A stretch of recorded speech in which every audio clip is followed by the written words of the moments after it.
الحمد لله الحمد لله الحمد لله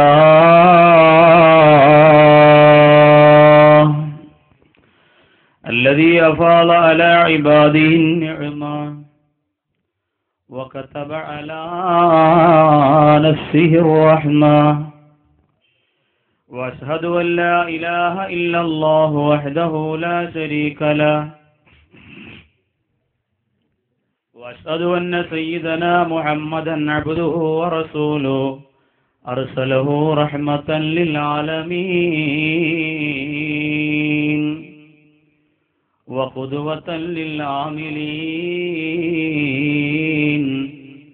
بعثه للإيمان مناديا وإلى دار السلام داعيا وللخليقة هاديا ولكتابه مبينا وتاليا وبمرضاته سائيا وبالمعروف آمرا وبالمنكر ناهيا اللهم صل على روح سيدنا محمد في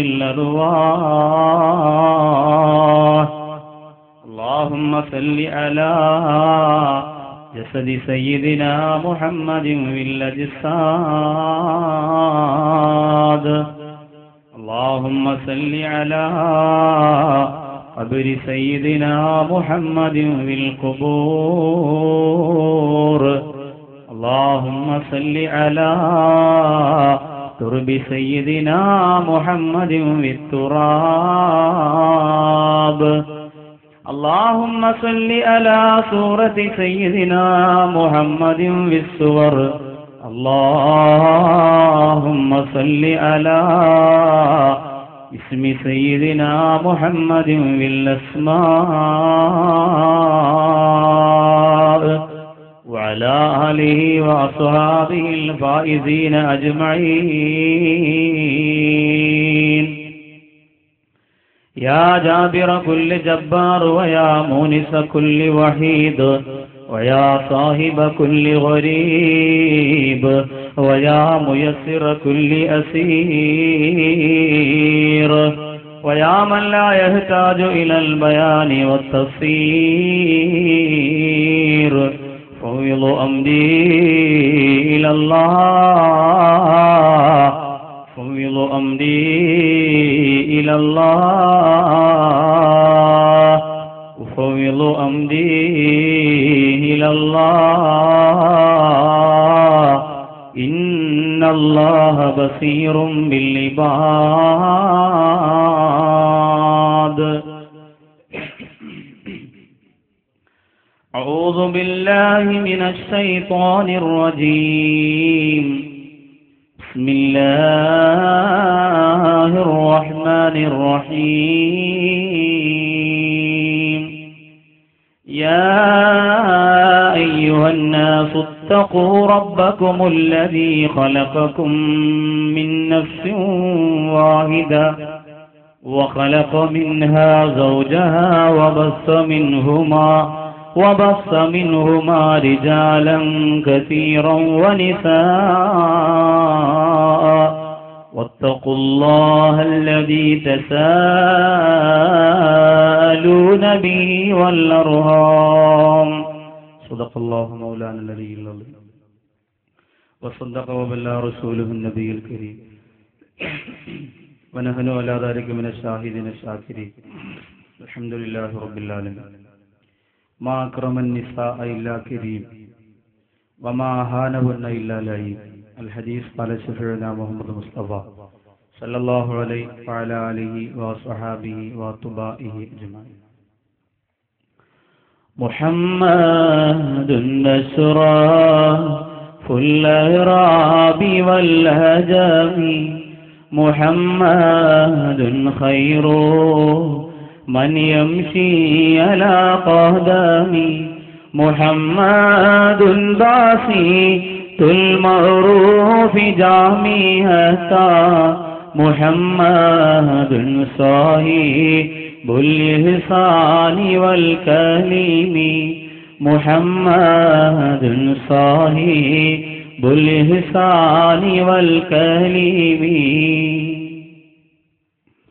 أشرف الخلق വഫാത്തിൻ്റെ നേരത്ത് അർളും സമാവാത്തും പൊട്ടിക്കരഞ്ഞല്ലോ.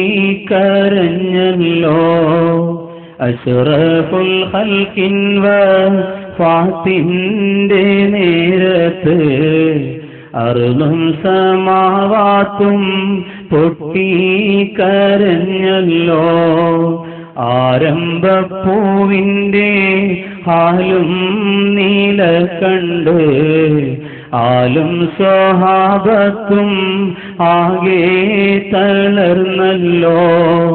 മുത്തായ തങ്ങൾ തളർന്ന് കിടക്കുന്നു. മുത്തുമോൾ ഫാത്തിമ സാരത്തിരിക്കുന്നു. മുത്തായ തങ്ങൾ തളർന്ന് കിടക്കുന്നു. മുത്തുമോൾ ഫാത്തിമ സാരത്തിരിക്കുന്നു. ഏറ്റം വിഷാദത്താൽ ഒപ്പായി നോക്കുന്നു. ഏറെ പരിചരിച്ചെല്ലാരും നിൽക്കുന്നു. വഅലൈക ഹുബ്ബി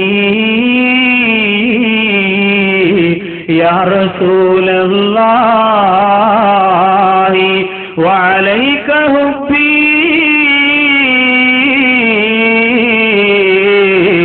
യാ റസൂലല്ലാഹി وعليك حبي يا رسول الله من عند الله صلاة الله عليها تحيته سلام الله إجلال قدر قاشقا تفخيما صلوا عليه وسلموا تسليما.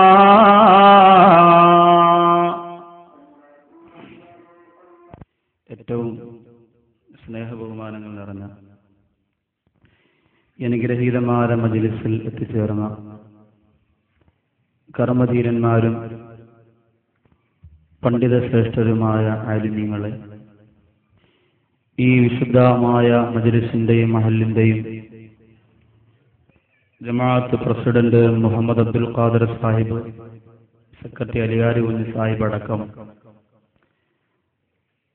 ഈ പള്ളിയുടെ വളർച്ചയും ഉയർച്ചയും ലക്ഷ്യമിട്ടുകൊണ്ട് പ്രവർത്തിക്കുന്ന എൻ്റെ പ്രിയപ്പെട്ട കമ്മിറ്റി പരിപാലകർ, അതോടൊപ്പം ഈ നാട്ടിലുള്ള എൻ്റെ പ്രിയപ്പെട്ട യുവ സുഹൃത്തുക്കൾ, സഹോദരങ്ങൾ, ഉമ്മബെങ്ങന്മാരെ, കൊച്ചുനജന്മാരെ, അസ്സലാമു അലൈക്കും വറഹ്മത്തുള്ളാഹി വബറകാതുഹു.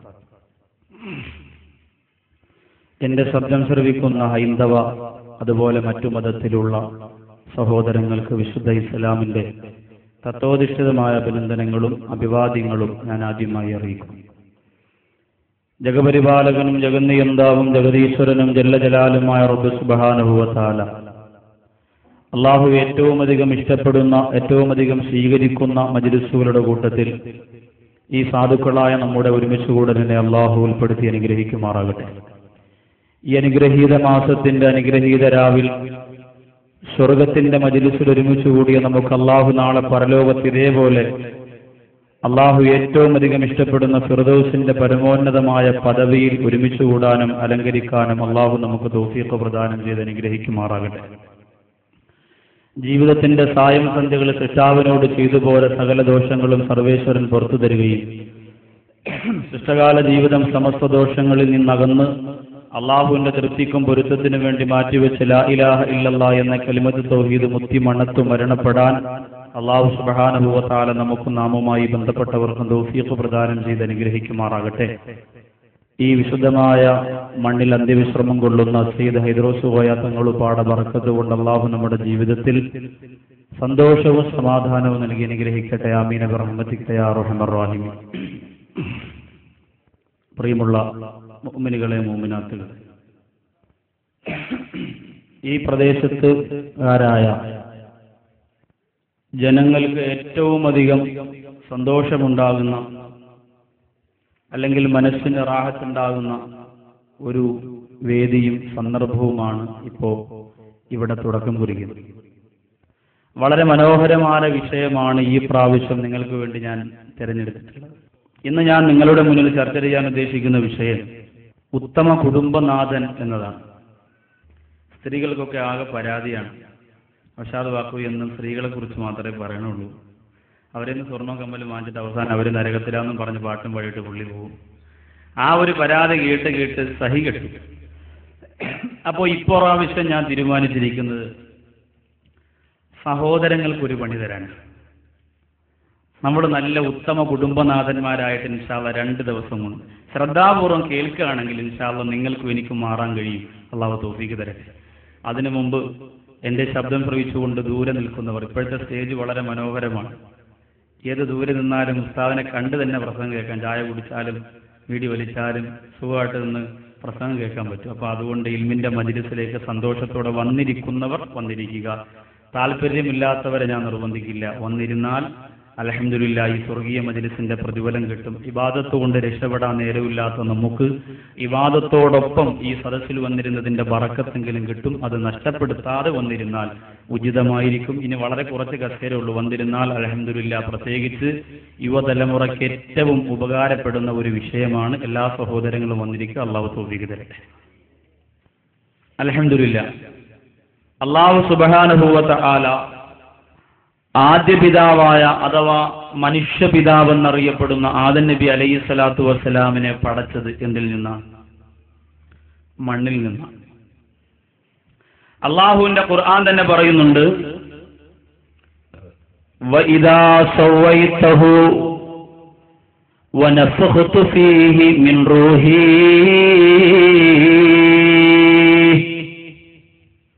മണ്ണിൽ ആദമിന്റെ രൂപം അള്ളാഹു ഉണ്ടാക്കിയിട്ട് ആ രൂപത്തിലേക്ക് വനഫഖ്തു ഫീഹി മിൻ റൂഹി, അതിലേക്ക് എന്റെ റൂഹിനെ ഞാൻ ഊതി എന്ന് അള്ളാഹു പറയും.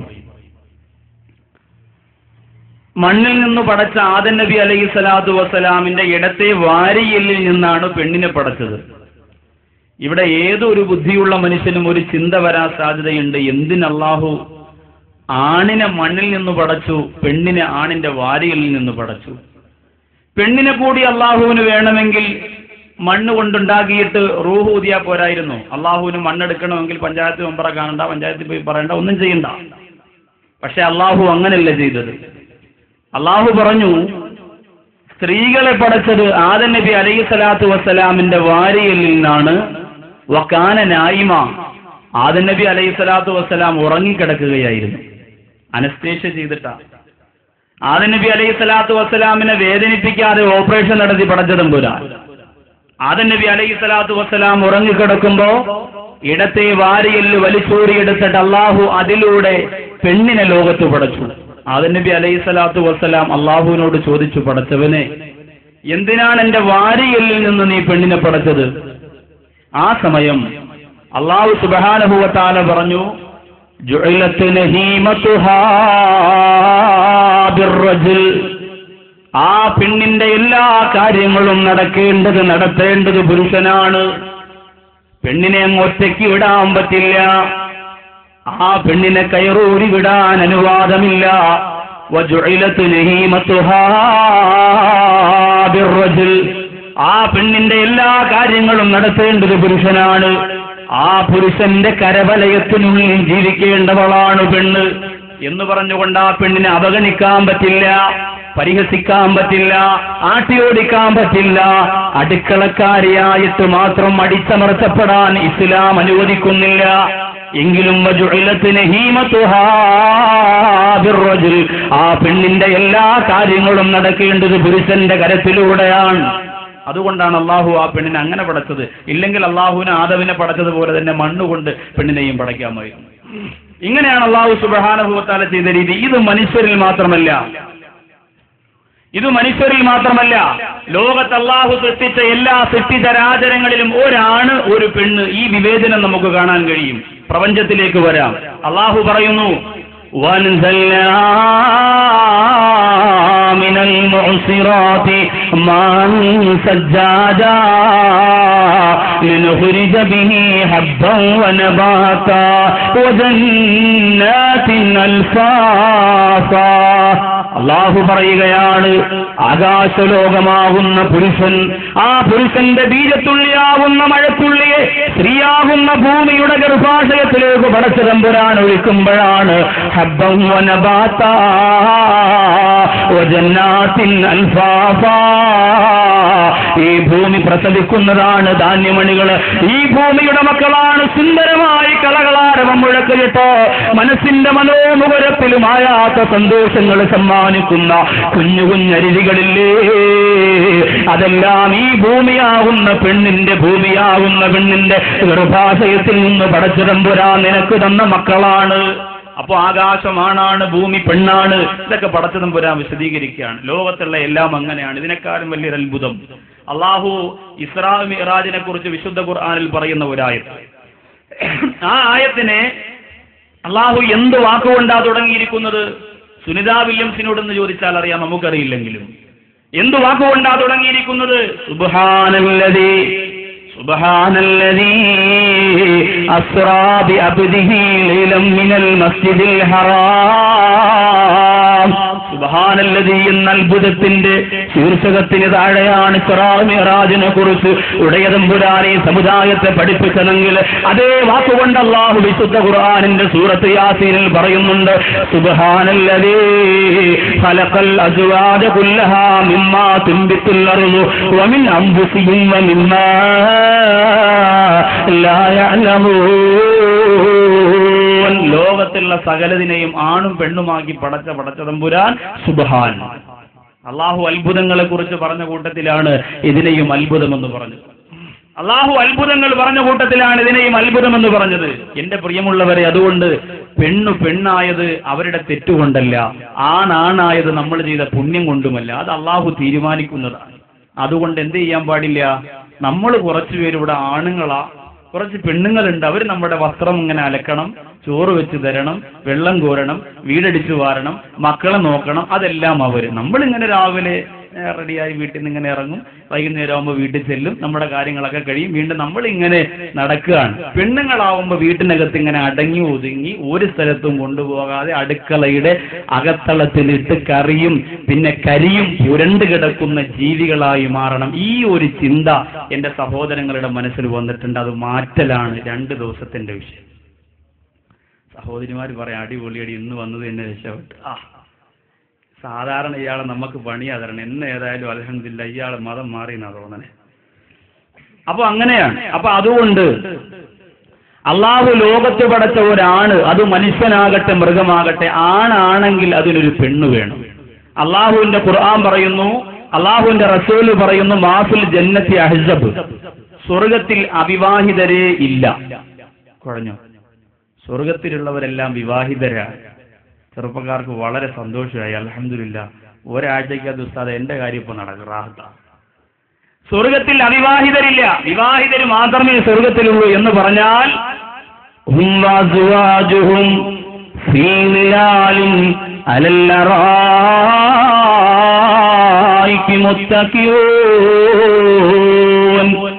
അവരും അവരുടെ ഭാര്യമാരും ആരാണവർ? അവർ സ്വർഗത്തിന്റെ അനുഗ്രഹങ്ങളെ അലങ്കരിക്കപ്പെട്ട മനുഷ്യരാണ്. ആ സ്വർഗത്തിന്റെ അലങ്കാരങ്ങളിൽ നിർവൃതി പൂണ്ട സ്വർഗീയ നിവാസികൾ അവരുടെ ഭാര്യമാരോടൊത്ത് അലല്ലറാഹിക്ക്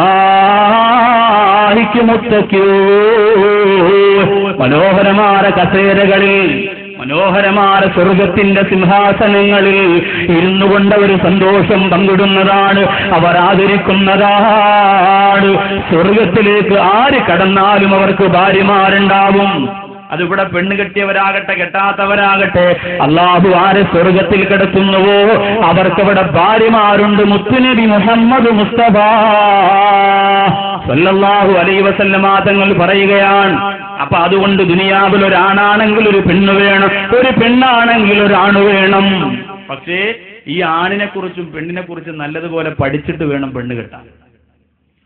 പെണ്ണിനെ കുറിച്ച് ഒന്നും പറഞ്ഞുകൂടാ.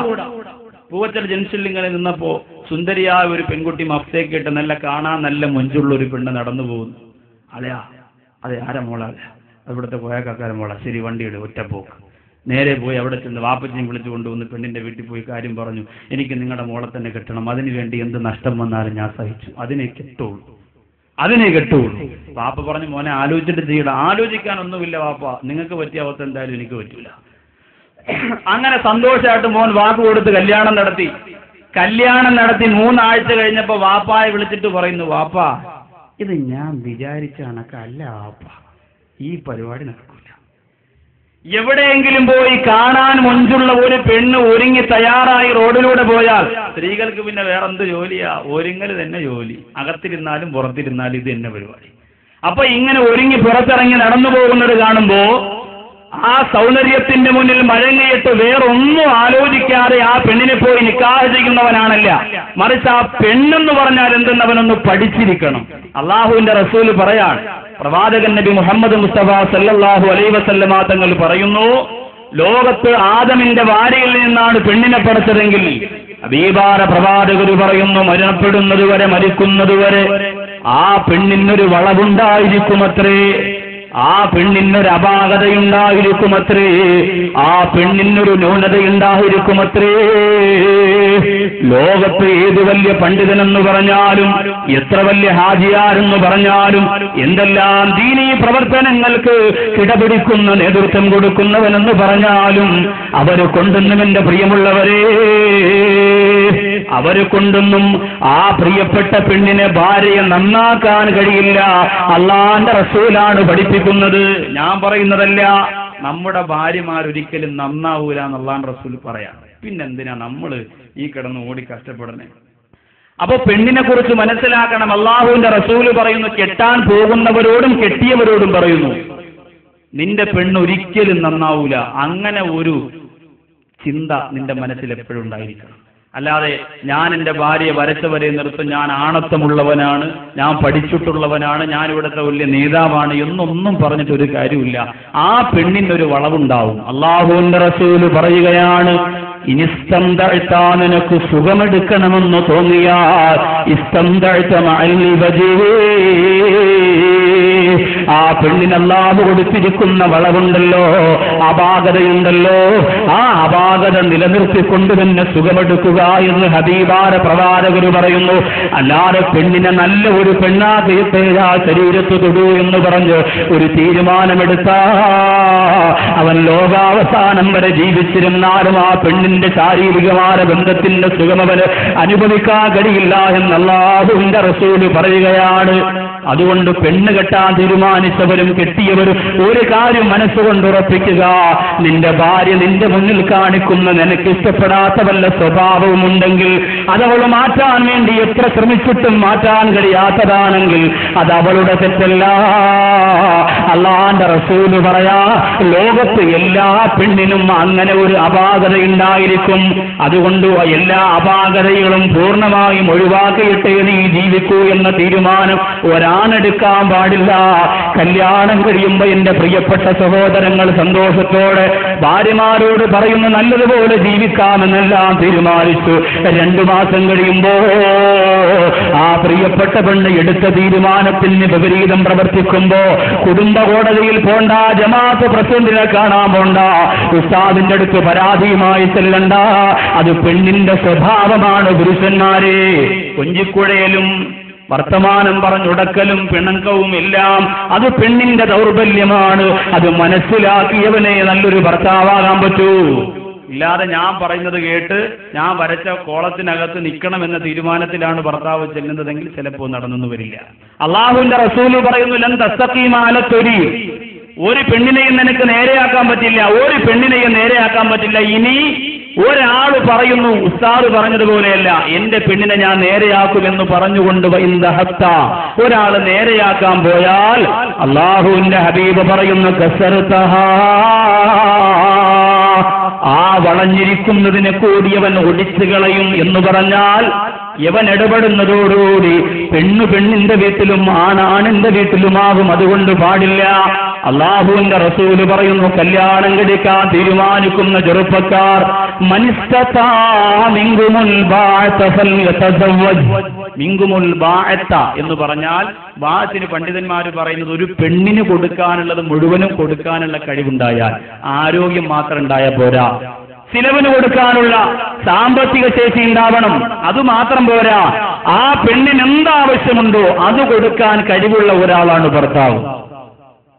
അത് കൊടുക്കാൻ കഴിവുള്ള ഒരാളാണ് ഭർത്താവ്.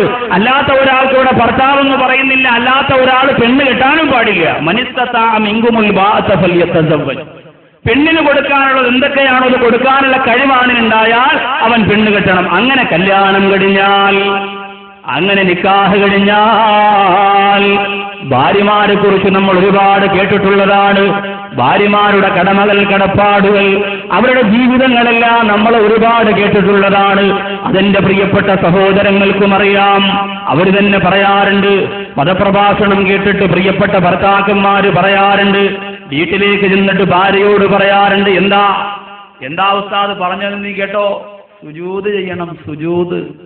എനിക്ക് സുജൂദ് ചെയ്യേണ്ടി വന്നാൽ സുജൂദ് ചെയ്യണമെന്ന് ബഹുമാനപ്പെട്ട പ്രവാചകർ സല്ലല്ലാഹു അലൈഹി വസല്ലമ തങ്ങൾ പറഞ്ഞിട്ടുണ്ട് എന്ന് അള്ളാഹുവിന്റെ റസൂല് പറഞ്ഞതായി തന്റെ പ്രിയമുള്ളവരെ ഭർത്താവ് ചെന്ന് അധികാരത്തോടെ തന്റെ ഭാര്യയോട് പറയാറുണ്ട്. മാത്രമല്ല, ഭാര്യയോട് വാത് കേട്ടിട്ട് പോയി പറയും, ഉസ്താദ് പറഞ്ഞെന്താണെന്നറിയോ, എന്റെ കൈകാലുകൾ വ്രണങ്ങൾ കൊണ്ട് നിറഞ്ഞ് ചൊറി വന്ന് ചീഞ്ചലം പൊട്ടി ഒഴുകിയാൽ നിന്റെ നാവ് കൊണ്ട് നീ അത് നക്കിയെടുത്താൽ പോലും എന്നോടുള്ള കടമ തീരുന്നില്ല എന്ന് ഉസ്താദ് പറഞ്ഞത് കേട്ടില്ലേ എന്ന് പറഞ്ഞ് വീട്ടിൽ പോയി ആണിന്റെ പവർ പറയുന്ന പ്രിയപ്പെട്ട സഹോദരങ്ങളെ, ഇത്രയും കാലം നിങ്ങൾ പറഞ്ഞതും കേട്ടതും നിങ്ങളുടെ ആണുങ്ങളുടെ പവറാണെങ്കിൽ, ആ പെണ്ണുങ്ങൾ സ്വീകരിക്കാനുള്ളതാണെങ്കിൽ ഇൻഷാ അല്ലാഹ് ഇന്ന് നിങ്ങളാണ് കേൾക്കേണ്ടത്.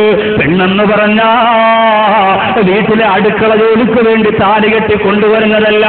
നിന്റെ വാപ്പ സക്റാത്തിന്റെ ഹാലിൽ കിടക്കുമ്പോ മരുമകളെ ഒരു ഗ്ലാസ് വെള്ളം തരണമെന്ന് പറയുമ്പോ മരിക്കുന്നതിന് മുമ്പ് മാമാടെടുത്തോടി വന്ന് വെള്ളം കൊടുക്കാനും മാമാടെ കാല് തടവാനും ഗുളിക കൊടുക്കാനും വേണ്ടിയിട്ടല്ല, അമ്മായിയുടെ മലമൂത്ര വിസർജനം കരുകി വൃത്തിയാക്കാനല്ലോ മഹർ കൊടുത്ത് നിന്നോട് പെണ്ണ് കെട്ടാൻ പറഞ്ഞത്. മാത്രമല്ല, നിന്റെ കൂട്ടുകാര് വീട്ടിന്റെ അകത്ത് വന്ന് പാദയാത്രയിട്ട് മദ്യപിച്ച് മതോരോത്തരാറി കിടക്കുമ്പോ അവരുടെ സർജറി കഴിവാനല്ല മോനെ നീ മഹർ കൊടുത്ത് പെണ്ണ് കെട്ടാൻ പറഞ്ഞത്. പിന്നെന്തിനെന്നറിയോ, നാളെ പരലോകത്ത് നിനക്ക് സ്വർഗം തരാനാണടാ അല്ലാഹു നിന്നോട് പെണ്ണ് കെട്ടാൻ പറഞ്ഞത്. ആ ഭാര്യ ആദരിക്കുന്നതിലൂടെ, ആ ഭാര്യയെ സ്നേഹിക്കുന്നതിലൂടെ, ആ ഭാര്യയോടുള്ള കടമകൾ, കടപ്പാടുകൾ പാലിക്കുന്നതിലൂടെ ഒരാണിനെ പടച്ചതം പുരാൻ ഇഷ്ടപ്പെടുകയാണടാ. പെണ്ണില്ലാത്ത ആണിനെ അല്ലാഹുവിന് വെറുപ്പാൻ. അപ്പൊ പെണ്ണ് വേണം, നിർബന്ധമായും പെണ്ണ് കെട്ടണം, നിർബന്ധമായും കെട്ടിയേ പറ്റൂ. അതുറപ്പാവും സാറേ, എന്തായാലും കെട്ടണ ആരും ഉറപ്പാ, ജോലിയില്ലെങ്കിലും കൂലിയില്ലെങ്കിൽ അത് നമ്മൾ തീരുമാനിച്ചു കഴിഞ്ഞു. അതിപ്പോ നിങ്ങൾ പറയേണ്ട കാര്യമില്ല. പക്ഷേ ഈ പറയാൻ പോകുന്ന കടമകൾ കൂടി ഒന്ന് ആലോചിച്ചിട്ട് ഇൻഷാ അല്ലാഹ് വേണോ വേണ്ടെന്ന് തീരുമാനിക്കാം.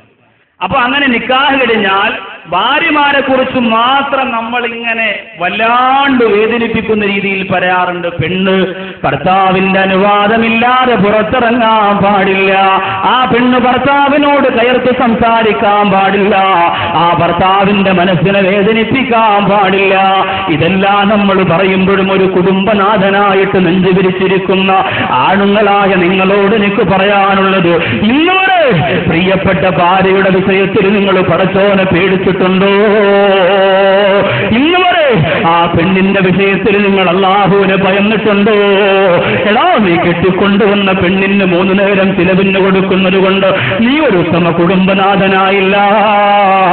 ആ പെണ്ണ് വീഗാലാനിൽ പോണമെന്ന് പറയുമ്പോ സന്തോഷത്തോടെ കൊണ്ടുപോയിട്ട് കയറാൻ പറ്റാത്തതിൽ മുഴുവനും കയറി കറക്കി തിരിച്ച് സന്തോഷത്തോടെ പൊട്ടിത്തിരിച്ച് വീട്ടിൽ കൊണ്ടുവന്നാൽ ആ പെണ്ണിനോടുള്ള കടമ നീ പാലിച്ചിട്ടില്ലടാ.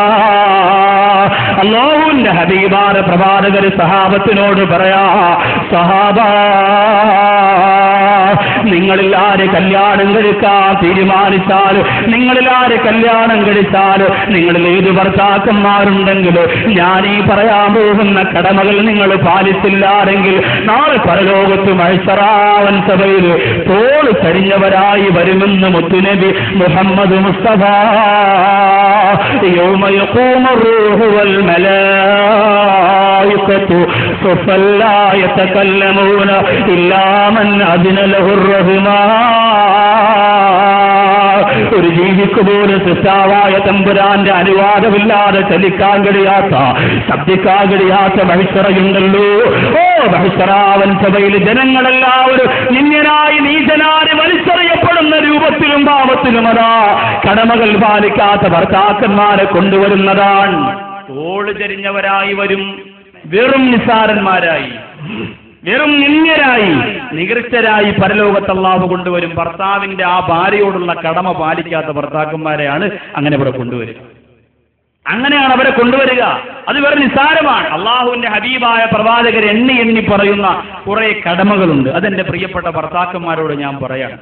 അത് വളരെ സന്തോഷമായിട്ട് സ്വീകരിച്ചിട്ട് ഭാര്യമാരോട് കാണിക്കാനുള്ള താല്പര്യം നിങ്ങൾക്കുണ്ടായിരിക്കണം. ഹൈന്ദവ സഹോദരങ്ങൾ ഈ സദസ്സിന്റെ പരിസരത്ത് എവിടെയെങ്കിലും ഉണ്ടെങ്കിൽ നാളെ മുതൽ അവരുകൂടി ഈ സദസ്സിലേക്ക് കടന്നിരിക്കണമെന്നാണ് എനിക്ക് പറയാനുള്ളത്. ഇവിടെ പറയുന്നത് അള്ളാഹുവിന്റെ ഹബീബ് ലോകത്ത് എന്തെങ്കിലും ഒരു കാര്യം പറഞ്ഞിട്ടുണ്ടെങ്കിൽ അത് മുസ്ലിം സമുദായത്തിന് മാത്രമല്ല. അള്ളാഹുവിന്റെ റസൂൽ കുടുംബജീവിതത്തിൽ കുടുംബനാഥൻ എങ്ങനെയാവണമെന്ന് പഠിപ്പിച്ചിട്ടുണ്ടെങ്കിൽ അത് മുസ്ലിം സമുദായത്തിന് മാത്രമല്ല. ഞാൻ ഈ പറയുന്നത് ഇന്നും നാളെയുമായി പറയുന്ന വിഷയം എന്റെ പ്രിയപ്പെട്ട ഈ നാട്ടിന്റെ പരിസരത്തുള്ള ഹൈന്ദവ സഹോദരങ്ങളും ക്രൈസ്തവ സഹോദരങ്ങളും കേട്ടിട്ട് അതേപോലെ കുടുംബത്തിൽ ഭാര്യയോട് ഇടപെട്ട് കഴിഞ്ഞാൽ ഒരു കുടുംബകോടതിക്കകത്തുമ്പോൾ പൊട്ടിക്കരഞ്ഞുകൊണ്ട് വക്കീലിന്റെ മുന്നിൽ 10,000 നോട്ടുകെട്ടുകളെടുത്ത് വെച്ചുകൊടുത്തിട്ട് പൊട്ടിക്കരഞ്ഞുകൊണ്ട് പൊന്നുപോലെ ഒരു നോക്കി കാണാൻ പോലും ഗതിയില്ലാതെ നിറകണ്ണുകളോടെ ഇറങ്ങി വീട്ടിലേക്ക് പോകേണ്ടി വരില്ല. സന്തോഷമായിട്ട് അവർക്ക് എല്ലാം അത് കേൾക്കാം. ആ ഒരു പരിഗണനയോടുകൂടി മാത്രമാണ് ഞാൻ പറയുന്നത്. അതുകൊണ്ട് നിങ്ങൾ ശ്രമിക്കണം. പക്ഷേ നിങ്ങളുടെ കല്യാണത്തിലും ചില നിയമങ്ങൾ നിങ്ങളുടെ മതഗ്രന്ഥങ്ങളിൽ പറയുന്നുണ്ട്. അത് നമ്മുടെ കാവ്യാമാധവം വരെ തെറ്റിച്ചു കളഞ്ഞു. നമ്മൾ ആലോചിച്ച് നോക്കുക, 10,000 രൂപയുടെ പൂമാല, മാല മാത്രം 10,000 രൂപയ്ക്ക്. ആരാ പറയണത്? നമ്മുടെ താത്തമാരും ആ കാവ്യാമാധവൻ എന്ന് പറഞ്ഞാൽ ഇപ്പൊ തൂങ്ങിച്ചാവുമല്ലോ പറഞ്ഞ. തൂണില്ലെങ്കിൽ അന്തരീക്ഷത്തിൽ നിന്ന് മരിക്കും. നമ്മൾ ആലോചിച്ചേ, 10,000 രൂപയുടെ പൂമാലയാണ് ഒരു പെണ്ണിന്റെ കഴുത്തില് മാല, പൂവ് അത് തന്റെ ശരീരത്തിട്ടുകൊണ്ട് 10,000 രൂപയുടെ മാലയിട്ടുകൊണ്ട് മുകുന്ദേശ്വരന്റെ മുമ്പിലേക്ക് കല്യാണത്തിന് മരണമാലം ചാർത്താൻ തലകുനിച്ചു കൊടുത്ത ആ സഹോദരിയെ നമ്മൾ ഓർക്കണം. ഒരു പത്രവും വെറുതെ വിട്ടില്ലല്ലോ. മുസ്ലിം പത്രങ്ങളടക്കം കവർ പേജ് കൊടുത്തുകൊണ്ട് ആ വാർത്ത വിശദീകരിച്ചു കൊടുത്തപ്പോൾ നമ്മൾ ഓർക്കണം, കേരളത്തിന്റെ നാനാഭാഗത്ത് എന്റെ പ്രിയമുള്ളവരെ 10,000 10 വയസ്സിനകത്തുള്ള പെൺമക്കളുടെ മാനം നഷ്ടപ്പെട്ട് പൊട്ടിക്കറിയുന്ന സാക്ഷര കേരളത്തിന്റെ മണ്ണിലാണ് കോടികളുടെ സ്വർണ്ണമിട്ടുകൊണ്ട് ചലിക്കുന്ന ജ്വല്ലറിയായിട്ട് ഒരു പെണ്ണ് നടന്നുപോയത്. മൂകാംബിക ദേവീ ക്ഷേത്രത്തിലാണെങ്കിൽ സരളമായ ശൈലി ഹൈന്ദവരുടെ വേദഗ്രന്ഥം പരിശോധിച്ചാൽ നമുക്ക് കാണാൻ പറ്റും. ശങ്കരായ മംഗളം, ശങ്കരി മനോഹരായ ശാശ്വതായ മംഗളം, സുന്ദരേശ മംഗളം, സനാതനായ മംഗളം, ചിന്മയായ സന്മയായ തന്മയായ മംഗളം, അനന്തരൂപ മംഗളം, ചിരന്തനായ മംഗളം, നിരഞ്ജനായ മംഗളം, പുരഞ്ജനായ മംഗളം, അജഞ്ചനായ മംഗളം, അകിഞ്ചനായ മംഗളം, ജഗശിവായ മംഗളം, നമശിവായ മംഗളം.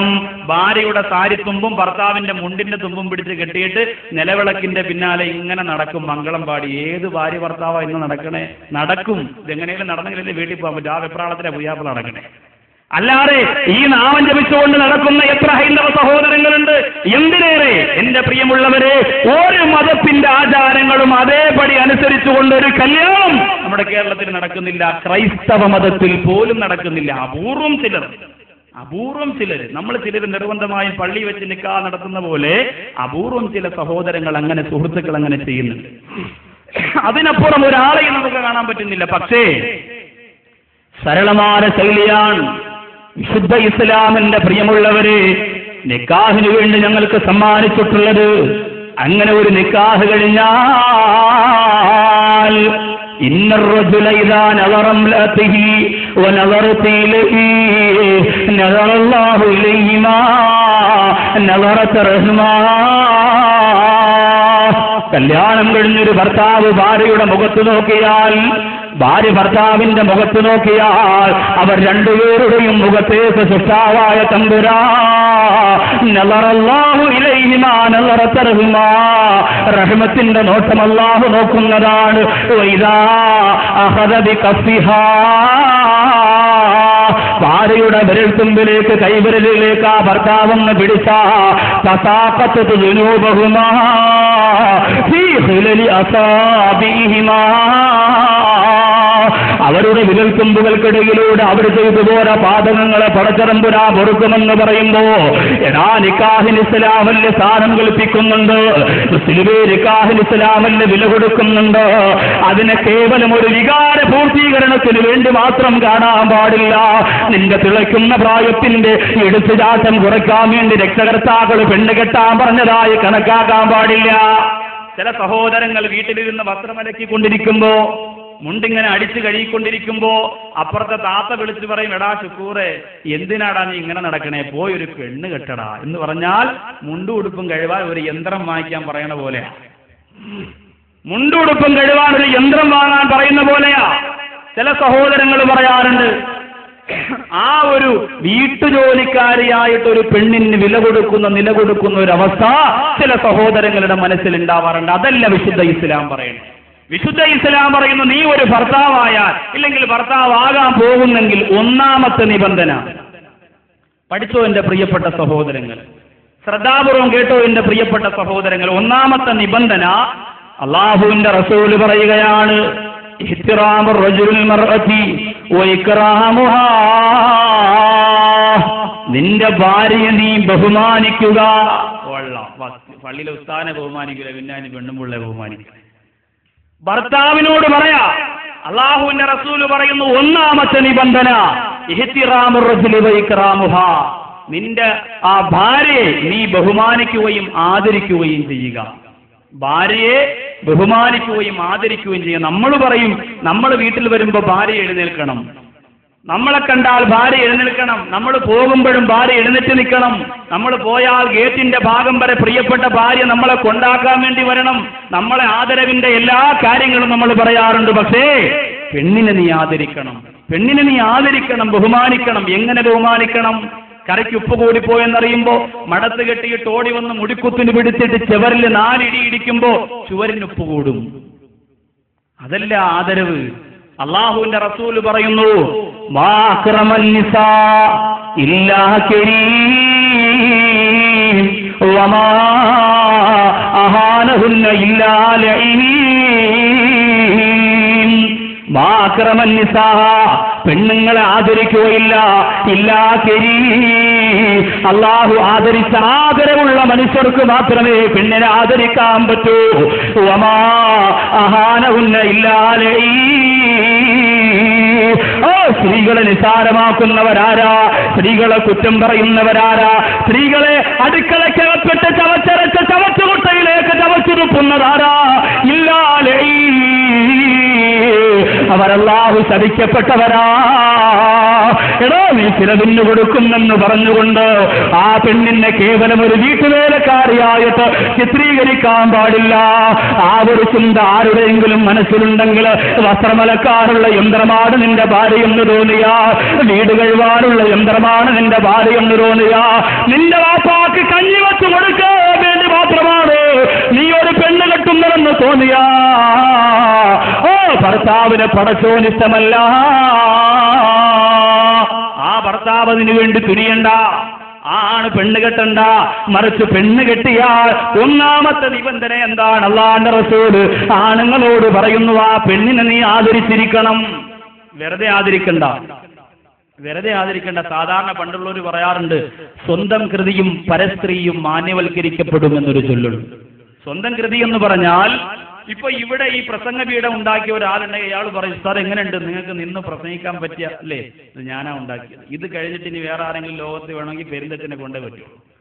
പിന്നെ ഏറ്റവും നല്ലതുപോലെ ഇതുണ്ടാക്കിയ ആളെ ഞാനാ. ഇതിനപ്പുറം ലോകത്ത് ഒരാൾക്കും ഇതേപോലെ മനോഹരമായ ഒരു പ്രസംഗപീഠം ഉണ്ടാക്കാൻ പറ്റില്ല. ഇത് അലങ്കരിച്ച ആൾ പറയും, എങ്ങനെയുണ്ട് സാർ, എങ്ങനെയുണ്ട്, ഇതാണ് എന്റെ ഡെക്കറേഷൻ.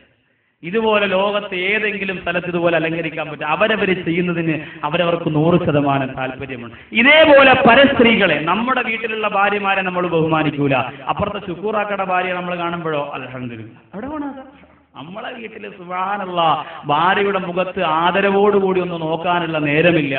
എടാ, നിന്റെ വീട്ടിലെ ഭാര്യയ്ക്ക് സൗന്ദര്യമില്ലാണെങ്കിൽ ആ സൗന്ദര്യത്തെക്കുറിച്ച് ബോധം നിനക്കുണ്ടാകണമെങ്കിൽ അപ്പുറത്തെ വീട്ടിൽ പോയിട്ട് ജനാല തുറന്ന് നിന്റെ ഭാര്യയെ നീ അവിടെ നിന്നുകൊണ്ടൊന്ന് നോക്കിയാൽ മതി. ആ സമയത്ത് പറയാം, അല്ലാഹുവേ എന്റെ കുരുസന്ധിയാണ് ആ നിൽക്കണത്, എന്തൊരു തിളക്കോ. അപ്പോഴാ അറിയണേ, അപ്പുറത്തെ വീട്ടിൽ പോയി നിന്നിട്ട് നിന്റെ വീട്ടിലെ ഭാര്യയുടെ മുഖത്ത് നീ നോക്കുമ്പോഴാ ആ പെണ്ണിന് സൗന്ദര്യമുണ്ടെന്ന് മനസ്സിലാവാം. മുറ്റത്തെ മുല്ലയ്ക്ക് മണമില്ല എന്ന് പറഞ്ഞത് വെറുതെ അല്ല എന്റെ പ്രിയമുള്ളവരെ. നമ്മുടെ ഭാര്യമാരുടെ സൗന്ദര്യം എന്തുകൊണ്ട് നമ്മൾ കണ്ടില്ല എന്ന് നടിക്കുന്നു? അള്ളാന്റെ റസൂൽ അവരെ ആദരിക്കാൻ പറഞ്ഞത് വെറുതെയല്ല. ഹബീബായ പ്രവാചകർ ആ ഭാര്യമാരെ ആദരിക്കാൻ പറഞ്ഞത് എന്തിനെന്നറിയോ? 4 കാരണങ്ങളാണ് ഇതിന് റസൂലുള്ള പറയുന്നതൊന്ന്, വഹിയ ശരീകത്തു ഹയാത്തിഹി, അവൾ നിന്റെ ജീവിതത്തിന്റെ കൂട്ടുകാരിയാണ്, നിന്റെ കൂട്ടുകാരിയാണ് ആ പെണ്ണ്. ചില ഭാര്യ ഭർത്താക്കന്മാര് വാഹനത്തിൽ പോകുന്നത് കണ്ടാൽ 2 സുഹൃത്തുക്കൾ ഇരിക്കുന്നത് പോലെ, ചില ഭാര്യ ഭർത്താക്കന്മാര് സംസാരിക്കുന്നത് കണ്ടാൽ 2 കൂട്ടുകാർ സംസാരിക്കുന്നത് പോലെ, ചില ഭാര്യ ഭർത്താക്കന്മാർ ഇടപെടുന്നത് കണ്ടാൽ കൂട്ടുകാരികൾ ഇടപെടുന്നത് പോലെ, കൂട്ടുകാർ പരസ്പരം ശബ്ദിക്കുന്നത് പോലെ. അള്ളാഹുവിന്റെ റസൂല് പറയുന്നു, ഒന്നാമതായിട്ട് ആ പ്രിയപ്പെട്ട ഭാര്യയെ നീ ആദരിക്കണമെന്ന് പറഞ്ഞതിന്റെ പ്രധാന കാരണം എന്താ? വഹിയ ശരീകത്തു ഹയാത്തിഹി,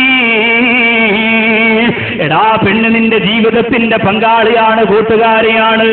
2, അള്ളാഹുവിന്റെ റസൂല് പറയുന്നു, വറബ്ബത്തു ബൈതിഹി, വറബ്ബത്തു ബൈതിഹി, നിന്റെ വീടിന്റെ സംരക്ഷകയാണ്. നീ രാവിലെ വീട്ടിൽ നിന്ന് പുറത്തു പോയാൽ വൈകുന്നേരം ആ വീട്ടിലേക്ക് മടങ്ങി വരുന്നതുവരെ നിന്റെ പ്രിയപ്പെട്ട ഭാര്യയാണ് ആ വീട് നോക്കേണ്ടത്. നിന്റെ പ്രിയപ്പെട്ട ഭാര്യയുടെ സംരക്ഷണത്തിന്റെ കീഴിലാണ് ആ വീടുള്ളത്. അതുകൊണ്ട് അല്ലാഹുവിന്റെ റസൂല് പറയാ, വഹിയ റബ്ബത്തു ബൈതിഹി, നിന്റെ വീട് നോക്കാൻ വിധിക്കപ്പെട്ടവളാണ് നിന്റെ ഭാര്യ. അതുകൊണ്ട് ആ ഭാര്യ നീ ആദരിക്കണേ. അപ്പൊ ഏത് ഭാര്യ ആദരിക്കണ്ട? നീ 7 മണിക്ക് പുറത്തിറങ്ങും, ഭാര്യ കുടുംബശ്രീയുടെ സ്റ്റേറ്റ് സെക്രട്ടറിയാണ്, ദേഹം കച്ചത്ത് വെച്ച് 7:30 പുറത്തിറങ്ങും. അങ്ങനെയുള്ള ഭാര്യ നീ ആദരിക്കണ്ട. അങ്ങനെയുള്ള ഭാര്യയല്ല ആദരിക്കേണ്ടത്, വീട് നോക്കുന്ന ഭാര്യയെ നീ ആദരിക്കുക. ഇത് ഞാൻ പറയുമ്പോൾ കുടുംബശ്രീക്കാർ പ്രതിരോധിക്കാൻ പറയണ്ട, നിങ്ങളെ ഞാൻ ഒഴിവാക്കിയിരിക്കുകയാണ്, നിങ്ങളൊരു ഭയങ്കര സംഭവമാണ്. ഒരു കാര്യവും അള്ളാണ് ഇന്നും നാളെയും പറയില്ല, മറ്റന്നാ മുതൽ ടകടക, ഇന്നും നാളെ ആണുങ്ങൾക്ക് പണി. അപ്പൊ റബ്ബത്തു ബൈതിഹി, നിന്റെ വീട് സംരക്ഷിക്കുന്നവളാണ് നിന്റെ ഭാര്യ. അതുകൊണ്ട് ആ ഭാര്യയെ നീ ആദരിക്കണം. 3-ാമത് വഉമ്മു ഔലാദിഹി, നിന്റെ മക്കളുടെ ഉമ്മയല്ലേ നിന്റെ മക്കളുടെ ഉമ്മ. നിന്റെ മക്കളുടെ ഉമ്മയാണെങ്കിൽ ആ ഉമ്മയെ നീ ആദരിക്കണമെടാ. ലോകത്ത് എത്ര കൊല്ലം ജീവിച്ചാലും എത്ര മക്കൾ നമുക്കുണ്ടായെന്ന് പറഞ്ഞാലും എന്റെ പ്രിയപ്പെട്ട പുരുഷന്മാരെ, ഒരുമ്മാടെ പദവി നമുക്ക് ലഭിക്കുമോ? ഒരിക്കലുമില്ല. നമുക്കൊരുമ്മയാവാൻ കഴിയില്ല, ഒരുമ്മയാവാൻ കഴിയില്ല. അതുമ്മയാകാൻ അള്ളാഹു ഭാഗ്യം ചെയ്ത എന്റെ പ്രിയപ്പെട്ട സഹോദരിമാർക്കാണ് കഴിയുക. അള്ളാഹുവിന്റെ റസൂല് പറഞ്ഞില്ലേ, 4 പദവികളിൽ 3 കൊടുത്തത് ഉമ്മയ്ക്കാണ് കൊടുത്തത്. അതുകൊണ്ട് നിന്റെ മക്കളെ പ്രസവിച്ച അതിന്റെ പേരിൽ ആ പെണ്ണിനെ നീ ആദരിക്കണമെടാ. ഒരു സഹോദരൻ പറഞ്ഞു എന്നോട്, സാറേ എന്റെ ഭാര്യ പ്രസവിച്ചു സന്തോഷമായി, ഇന്നലെ വരെ എന്റെ പ്രിയപ്പെട്ട ഭാര്യയോട് എനിക്ക് സ്നേഹമായിരുന്നു, ഇഷ്ടമായിരുന്നു, താല്പര്യം മാത്രമായിരുന്നു. പക്ഷേ ഇന്നങ്ങനല്ല. ഇന്നെന്റെ ഭാര്യ ആ കുഞ്ഞിനെ അടുത്ത് കിടത്തിയിട്ട് ഹോസ്പിറ്റലിന്റെ ബെഡിലൊന്ന് കിടക്കുന്നത് കണ്ടപ്പോ എനിക്ക് ആ ഭാര്യയോട് ബഹുമാനം തോന്നിപ്പോയി, എനിക്കെന്റെ ഭാര്യയോട് ആദരവ് തോന്നിപ്പോയി. കാരണം എങ്ങനാണ് കിടക്കുന്നത്? ഒരു കുഞ്ഞിന് ജന്മം കൊടുത്തുകൊണ്ട് കിടക്കുന്ന എന്റെ പ്രിയപ്പെട്ടവളെ കണ്ടപ്പോ ആ വേദന എനിക്ക് അല്ലാഹു തന്നില്ല, ആ കഷ്ടപ്പാട് എനിക്ക് അല്ലാഹു തന്നില്ല, ആ ഭാഗ്യം എനിക്ക് അല്ലാഹു തന്നില്ല എന്ന് ചിന്തിച്ചുകൊണ്ട് അയാൾ ആ പെണ്ണിനെ ആദരിച്ചു എന്ന് പറയുമ്പോ എന്റെ സഹോദരിമാരെ, 3, 4, 5 പെൺമക്കളെയും ആൺമക്കളെയും പ്രസവിച്ച് ഒരുപാട് കഷ്ടപ്പാടും കണ്ണുനീര് ഏറ്റുവാങ്ങിയിട്ട് വേദനിക്കുന്ന മനസ്സോടെ ജീവിച്ച ഒരുപാട് ഉമ്മമാര് എന്റെ ശബ്ദം ശ്രവിക്കുന്നുണ്ടാവും. അവരോട് എനിക്ക് പറയാനുള്ളത്, വേദനിക്കണ്ട ഉമ്മ.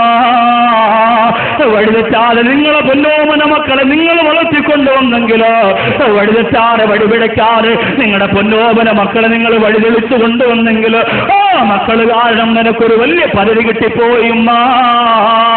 അല്ലാഹുവിന്റെ റസൂല് പറയുന്നു, പ്രിയപ്പെട്ട ഭർത്താക്കന്മാരെ, നിന്റെ ഉമ്മ നിന്റെ ഭാര്യ നീ ആദരിക്കണമെന്ന് പറഞ്ഞതിന്റെ മൂന്നാമത്തെ കാരണം എന്താ? ഉമ്മു ഔലാദിഹി, ഉമ്മു ഔലാദിഹി, നിന്റെ മക്കളുടെ ഉമ്മയായതുകൊണ്ടാണ്. അപ്പൊ 4 കാരണങ്ങൾ. മൂന്നാമത്തത് ഉമ്മു ഔലാദിഹി, എന്തിനാണ് നിന്റെ ഭർത്താവ് ഭാര്യ നീ ആദരിക്കണമെന്ന് പറഞ്ഞത്? നിന്റെ മക്കളുടെ ഉമ്മയാണടാ പെണ്ണ്, അതുകൊണ്ട് അവളെ നീ ആദരിച്ചോ. എത്ര കൊല്ലം ജീവിച്ചിരുന്നാലും നമുക്ക് ആ പദവി കിട്ടുമോ? ഇല്ല. ഉമ്മയ്ക്ക് തന്നെ ആ പവർ, ഒരു സംശയമില്ല. ഉമ്മയ്ക്ക് തന്നെയാണ് പവർ.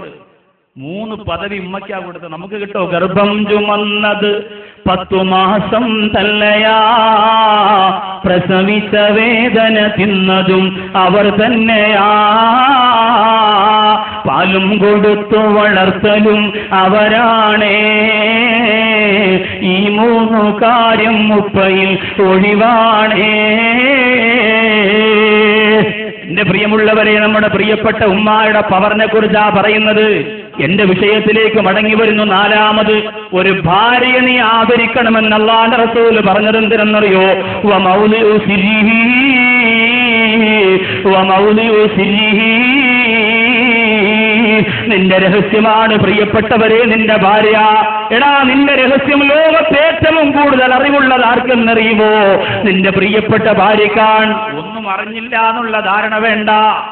ചില ആൾക്കാർ പറയും, എന്റെ കാര്യങ്ങളെ കുറിച്ചൊന്നും എന്റെ പെണ്ണിനറിയില്ല, അവള് പാവാ, ഞാൻ ഇവിടെ കിടന്ന് തകർക്കണതൊന്നും അവിടെ അറിയണില്ലെന്നാ വിചാരിക്കണ. അല്ല, എല്ലാം അറിയാം, ഒന്നും പറയാത്തതാ. 100 കൊല്ലം ഒരു പെണ്ണിന്റെ കൂടെ ഒരാണ് ജീവിച്ചാൽ ആ പെണ്ണിനെ കുറിച്ച് വ്യക്തമായ ആണിന് മനസ്സിലാവില്ല. പക്ഷേ ഒരു 100 മിനിറ്റ് ഒരു പെണ്ണിന്റെ കൂടെ ആണ് ജീവിച്ചാൽ ആ ആണിനെ കുറിച്ച് പെണ്ണിന് മനസ്സിലാവും. പെണ്ണുങ്ങളെ കുറിച്ച് മനസ്സിലാക്കാൻ വലിയ പാടാണ്. അതുകൊണ്ട് എന്റെ പ്രിയമുള്ളവരെ, സ്ത്രീകളുമായി സഹകരിക്കുന്ന സന്ദർഭത്തിൽ ശ്രദ്ധിക്കേണ്ടുന്ന കാര്യങ്ങൾ അല്ലാഹുവിന്റെ റസൂല് പറയാൻ. എന്തുകൊണ്ട് ആദരിക്കണം? 4ാമത്തെ കാര്യം ആദരിക്കാൻ പറഞ്ഞതിന്റെ കാരണം വമൗദിഉ സിരിഹി, നിന്റെ രഹസ്യങ്ങൾ മുഴുവനും അറിയുന്ന ഒരു കലവറയാണ് നിന്റെ ഭാര്യ. അതുകൊണ്ട് ആ ഭാര്യയെ ആദരിച്ചില്ലെങ്കിൽ, രഹസ്യങ്ങൾ അറിയുന്ന ഒരാൾ പാർട്ടിയിൽ നിന്ന് പുറത്തു പോയാൽ ക്ലെയിം എങ്ങനെയെങ്കിലും കൊണ്ടാളെ വിട്ട് അപ്പോഴേ കശാപ്പി. കാരണം എന്താ? പിന്നീട് അത് ബുദ്ധിമുട്ടുണ്ടാവും. അത് ഏത് പാർട്ടിയാണെങ്കിലും അങ്ങനെ, ഏത് സംഘടനയാണെങ്കിലും അതാ. രഹസ്യങ്ങൾ അറിയുന്ന ഒരാൾ പുറത്തു പോയിട്ട് ആ രഹസ്യങ്ങളെ പരസ്യമാക്കാൻ തുടങ്ങിയാൽ പിന്നെ പരസ്യമായി വാളെടുത്തുകൊണ്ട് പള്ളിയിലാകട്ടെ, ഹൗദിലാകട്ടെ, ക്ഷേത്രത്തിലാകട്ടെ, റോഡിലാകട്ടെ വെട്ടിയറിയാൽ എന്തുകൊണ്ട് അവർ മനസ്സ് കാണിക്കുന്നു? ഒരു പ്രസ്ഥാനം തകരാൻ, ഒരു നാട് തകരാൻ ആ രഹസ്യങ്ങൾ ചോർന്നാൽ മതി. അതുകൊണ്ടാണ് അല്ലാഹുവിന്റെ റസൂൽ പറയുന്നു, പ്രിയപ്പെട്ട ഭർത്താക്കന്മാരെ, നിന്റെ രഹസ്യം നിന്റെ ഭാര്യമാർക്കറിയാം, അതുകൊണ്ട് ആ ഭാര്യമാരെ നീ ആദരിക്കണം. ഈ 4 കാര്യമാണ് ആദരിക്കാൻ വേണ്ടി അല്ലാഹുവിന്റെ റസൂൽ പറഞ്ഞത്. 2ാമത്തെ കടമ ഭർത്താക്കന്മാരോട് പറയുന്നു, അയ്യകൂന സ്വാദിഖൽ ബുദ്ധി, നീ ആത്മാർത്ഥമായി അവളെ സ്നേഹിക്കണം. ഡ്യൂപ്ലിക്കേറ്റ് സ്നേഹം പോരാ, ആത്മാർത്ഥമായി സ്നേഹിക്കണം. ചില സഹോദരങ്ങളുണ്ട്, പകല് ഭാര്യ ഒന്ന് വിളിക്കൂല, നോക്കൂല, കാണൂല, മിണ്ടൂല. രാത്രിയാവുമ്പോ മണവറയുടെ അടുത്ത് കട്ടിലിൽ പോയി സിഗരറ്റും കത്തിച്ചിട്ട് പൂമുഖവാതിൽക്കൽ സ്നേഹം വിടർത്തുന്ന പൂന്തിങ്കളാകുന്നു ഭാര്യ. താത്ത പറയാമോ, അത് കേൾക്കുമ്പോൾ ഞാൻ മയങ്ങി പോകുന്നില്ല. അതുവരെ എനിക്ക് വെറുപ്പായിരുന്നെങ്കിലും. കാരണം എന്താ? എന്റെ പ്രിയമുള്ളവരെ, ചില നേരത്തേക്ക് വേണ്ടി മാത്രം ഒരു പെണ്ണിനെയും നീ സ്നേഹിക്കാൻ പാടില്ല. നീ സ്നേഹിക്കുന്നെങ്കിൽ നിന്റെ സ്നേഹം ആത്മാർത്ഥമായിരിക്കണം. ഒരാളെ ആത്മാർത്ഥമായിട്ടാണ് നമ്മൾ സ്നേഹിക്കുന്നതെങ്കിൽ ആ ആള് നമ്മളെടുത്ത് വരുമ്പോ തന്നെ നമുക്ക് മനസ്സിലാവും, ഇല്ലേ? അപ്പൊ ഞാൻ പറഞ്ഞത്, നമ്മൾ ഓരോരുത്തരും ഭാര്യ ഭർത്താവിനെ സ്നേഹിച്ചാലും ഭർത്താവ് ഭാര്യയെ സ്നേഹിച്ചാലും അവർ പരസ്പരം കാണുമ്പോൾ ഭാര്യയ്ക്ക് നല്ലതുപോലെ അറിയാ, എന്റെ പ്രിയതമൻ എന്നെ സ്നേഹിക്കുന്നത് ആത്മാർത്ഥമായിട്ടാണെങ്കിൽ അത് ആ ഭാര്യയ്ക്ക് മനസ്സിലാക്കാൻ ഒരുപാട് സമയം വേണ്ട. അതുപോലെ തിരിച്ചും ഭർത്താവിനെ ഭാര്യ സ്നേഹിക്കുന്നത് കാര്യം കാണാനാണോ, കാഞ്ചീപുരം സാരിക്ക് വേണ്ടിയാണോ, മഴത്തുള്ളിക്കലിക്കത്തിന്റെ കമ്മലിന് വേണ്ടിയാണോ, രസതന്ത്രത്തിന്റെ സാരിക്ക് വേണ്ടിയാണോ, എന്തിനാണെങ്കിലും എന്റെ പ്രിയപ്പെട്ടവനെ നിന്റെ സ്നേഹം കാണുമ്പോ ഭർത്താവിന് അറിയുന്നതാ, അതിൽ ആത്മാർത്ഥതയുണ്ടോ എന്ന് മനസ്സിലാവുന്നതാണ്. അതുകൊണ്ട് പറയുന്നു, ആത്മാർത്ഥമായ സ്നേഹമുണ്ടായിരിക്കണം. ഡ്യൂപ്ലിക്കേറ്റ് പാടില്ല. ഒറിജിനൽ സ്നേഹം, പത്തരമാറ്റൊത്ത സ്നേഹം നിന്റെ ഭാര്യയോട് നീ കാണിച്ചാൽ ഈ ലോകത്തിൽ നിന്ന് ബഹുമാനപ്പെട്ട ഫാത്തിമ ബീവി റളിയല്ലാഹു അൻഹ വിട പറഞ്ഞു പോയ രംഗമുണ്ടല്ലോ. ഹബീബായ പ്രവാചകർ സല്ലല്ലാഹു അലൈഹി വസല്ലമ തങ്ങളുടെ വഫാത്തിന്റെ സമയത്ത് ഫാത്തിമ ബീവിന്റെ ചെവിയിൽ പറഞ്ഞു, മോളെ ഫാത്തിമ, അസ്റഫുൽ ഖൽഖിൻ വഫാത്തിന്റെ നേരത്ത് അറുളും സമാവാത്തും പൊട്ടി തകർന്നല്ലോ, ആരംഭപ്പൂവിന്റെ ആലും നീലെ കണ്ട് ആലും സഹാബത്തും ആകെ തളർന്നല്ലോ, മുത്തായ തങ്ങൾ തളർന്ന് കിടക്കുന്നു, മുത്തുമോൾ ഫാത്തിമ ചാരത്തിരിക്കുന്നു. പൊന്നുമോൾ ഫാത്തിമ ബീവി റളിയല്ലാഹു തആല അൻഹ ഒരു കൊച്ചുകുട്ടിയെ പോലെ പൊട്ടിക്കരയുന്നത് കണ്ടപ്പോ അല്ലാഹുവിന്റെ റസൂൽ അടുത്തേക്ക് വിളിച്ചിട്ട് കാതിൽ പറഞ്ഞു കൊടുത്ത രഹസ്യം എന്തെന്നറിയോ? ഫാത്തിമ, നീ വേദനിക്കേണ്ട ഫാത്തിമ, നീ പൊട്ടിക്കരയേണ്ട ഫാത്തിമ, എന്റെ വഫാത്ത് കഴിഞ്ഞാൽ എന്റെ കുടുംബത്തിൽ നിന്ന് ആദ്യമായിട്ട് മരണപ്പെടുന്നത് നീ ആയിരിക്കുമെന്ന് പറഞ്ഞപ്പോ അല്ലാഹുവിന്റെ റസൂലിന്റെ പ്രിയപ്പെട്ട കരളാര ഫാത്തിമ റളിയല്ലാഹു അൻഹ പുഞ്ചിരിച്ചു പോയി അത്രേ. ആ ഫാത്തിമ ബീവിക്ക് മരണത്തെ പേടിയില്ല, മരിക്കുന്നത് കൊണ്ട് വേദനയില്ല, പിന്നെ മരണപ്പെടുന്നത് കൊണ്ട് ഒരേ ഒരു വിഷമം മാത്രമാ. ആ വിഷമം എന്തെന്നറിയോ? അലി റളിയല്ലാഹു തആല അൻഹുവിന്റെ കരം കവർന്നുകൊണ്ട് പറയുന്നു, എന്റെ പ്രിയപ്പെട്ടവരെ, നിങ്ങളുടെ സ്നേഹം കിട്ടിയിട്ട് കൊതി തീർന്നിട്ടില്ല, നിങ്ങളുടെ സ്നേഹം അനുഭവിച്ചിട്ട് മധുരം നുകർന്ന് കൊതി തീർന്നിട്ടില്ല, അതുകൊണ്ടാണ് എനിക്ക് മരണത്തോടൊരു വിഷമമുള്ളത്, അതല്ലാതെ മരിക്കാൻ എനിക്ക് പേടിയില്ല എന്ന് പൊട്ടിക്കരഞ്ഞുകൊണ്ട് ഫാത്തിമ ബീവി റളിയല്ലാഹു അൻഹ പറഞ്ഞു പോരെങ്കിൽ എന്റെ പ്രിയപ്പെട്ട പുരുഷന്മാരെ, നമ്മുടെ ഭാര്യമാരെ ആത്മാർത്ഥമായി രാവും പകലും സ്നേഹിക്കാ, ജോലിയിലും ജോലിക്കിടയിലും സ്നേഹിക്കാ, ആത്മാർത്ഥമായ സ്നേഹത്തിന്റെ വാക്കുകൾ കൊണ്ട് പറയാനും മൂടാനും എന്റെ സഹോദരങ്ങൾക്ക് കഴിയണേ. അത് രണ്ടാമത്തെ കടമയായ അല്ലാഹുവിന്റെ റസൂൽ പറയുന്നതാണ്. അത് രണ്ടാമത്തെ കടമയായിട്ട് ഹബീബായ പ്രവാചകർ പറയാൻ, ഭാര്യമാരെ ആത്മാർത്ഥമായി സ്നേഹിക്കണം. മൂന്നാമത്തതാണ് ഇപ്പൊ എല്ലായിടത്തും പറ്റിക്കിടക്കണ കുഴപ്പം, വാക്കു പറഞ്ഞാൽ പാലിക്കുക. പെണ്ണോട് പറയും 4 മണിക്ക് കറക്റ്റ് ഞാനവിടെ എത്തും, 4 മണിയാകുമ്പോൾ കറക്റ്റ് ഞാനവിടെ എത്തും. നമുക്ക് തിരുവനന്തപുരത്ത് മണക്കാടുള്ള കുഞ്ഞുമാരെ വീട്ടിൽ നിന്ന് പോകണം, അതിനപ്പുറത്തൊരു കല്യാണത്തിന് കയറണം. അത് കഴിഞ്ഞ് നീ കുറെ ദിവസം കൊണ്ട് പറയണ 20 അതും കണ്ടോണ്ടേ നമ്മൾ വരും. 4 മണിയാകുമ്പോൾ ഒരുങ്ങി നിൽക്കാൻ പറഞ്ഞു. 4 മണിയാകുമ്പോൾ ഒരുങ്ങി നിൽക്കാൻ പറഞ്ഞു. താത്ത ആണെങ്കിൽ അന്ന് വരെ കുളിക്കാത്ത താത്ത അന്ന് എന്തോ ഒരു കുളിയാ കുളിച്ച്, മക്കളെയൊക്കെ ഹൗസിലിട്ട് മുക്കിയ അടുത്ത് കുളിപ്പിച്ചു, എല്ലാത്തിനെയും കുളിപ്പിച്ച് ഒരിക്കൽ ഡ്രസ്സെല്ലാം ചേഞ്ച് ചെയ്ത് റെഡിയായി. 3 മണിയാകുമ്പോൾ താത്ത ഡബിൾ ഓക്കെ. അന്ന് സീരിയലും വേണ്ട, നാടകവും വേണ്ട, ഒന്നും വേണ്ട, വച്ചാരോടൊന്ന് കറങ്ങിയാൽ മതി. ജീവിതത്തിൽ ആദ്യമായിട്ട് ഒരുങ്ങി നിൽക്കാൻ പറഞ്ഞു. 4 ആയി, 4:30 ആയി, 5 ആയി, 5:30 ആയി, 6 ആയി, 7 ആയി, വച്ചായ കണ്ടില്ല. 9 മണിയാകുമ്പോൾ വിളിച്ചു ചോദിക്കുന്നു, ഉറങ്ങിയാടെ, ഇന്ന് എനിക്ക് കാപ്പി വേണ്ട, ഒരു പാർട്ടി ഉണ്ടായിരുന്നു. നമ്മൾ ആലോചിച്ച് നോക്കി, എന്തുമാത്രം ആ ഭാര്യയുടെ മനസ്സ് വേദന. ഈ വേദനിച്ച മനസ്സ് മാറാൻ ഇനി നിന്റെ കൂടെ നീ ഒരു 100 സ്ഥലത്ത് കൊണ്ടുപോയി കറങ്ങിയാലും ഇതിന്റെ ഒരു വേദന നിനക്ക് മാറ്റാൻ പറ്റില്ല. അതുകൊണ്ട് വാക്ക് പറഞ്ഞാൽ പാലിക്കണം. എന്ന് പറഞ്ഞാൽ നാളെ രാവിലെ എന്തെങ്കിലും പടം കാണാൻ പോകണമെന്നല്ല ഈ പറഞ്ഞതിൻ്റെ അർത്ഥം. ഇതുപോലെ മിണ്ടിയ അപ്പടെ മത്ര ചോദിക്കണ കൂട്ടത്തില്ല. ഒരു സഹോദരൻ ചോദിച്ചതാ, വാപ്പാടെ റബ്ബർ സീറ്റ് മോട്ടിച്ചാൽ അള്ളാഹു ശിക്കുമെന്ന്. ഏത് കിതാബിന് നോക്കി എൻ്റെ പ്രിയ, നമ്മൾ ആലോചിച്ച് നോക്കിയേ. ഇതൊക്കെയാ ചോദ്യം. ഏതെങ്കിലും ഒരു പഴുത് കിട്ടിയാൽ രക്ഷപ്പെടാനുള്ള പരിപാടി അവർ നോക്കണേ. അപ്പോ എന്റെ പ്രിയമുള്ള സഹോദരങ്ങളെ, വാക്കു പറഞ്ഞാൽ പാലിക്കുക.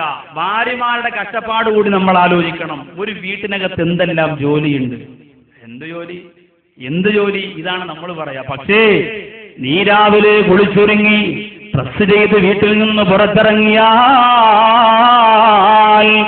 നിന്റെ പ്രിയപ്പെട്ട ഭാര്യ വീട്ടിന്റെ അകത്ത് അടുക്കളയിലും മരങ്ങത്തുമായി ചെയ്യുന്ന നൂറുകണക്കാരെ കരിമുരണ്ട ജീവിതത്തിന്റെ വേദനിക്കുന്ന സകലങ്ങൾ എന്റെ പ്രിയപ്പെട്ട ഭർത്താക്കന്മാരറിയുന്നത് വരെ അവനൊരാണല്ല, അവനൊരു ഭർത്താവല്ല എന്ന് വിശുദ്ധ ഇസ്ലാം പഠിപ്പിക്കുകയാണ്.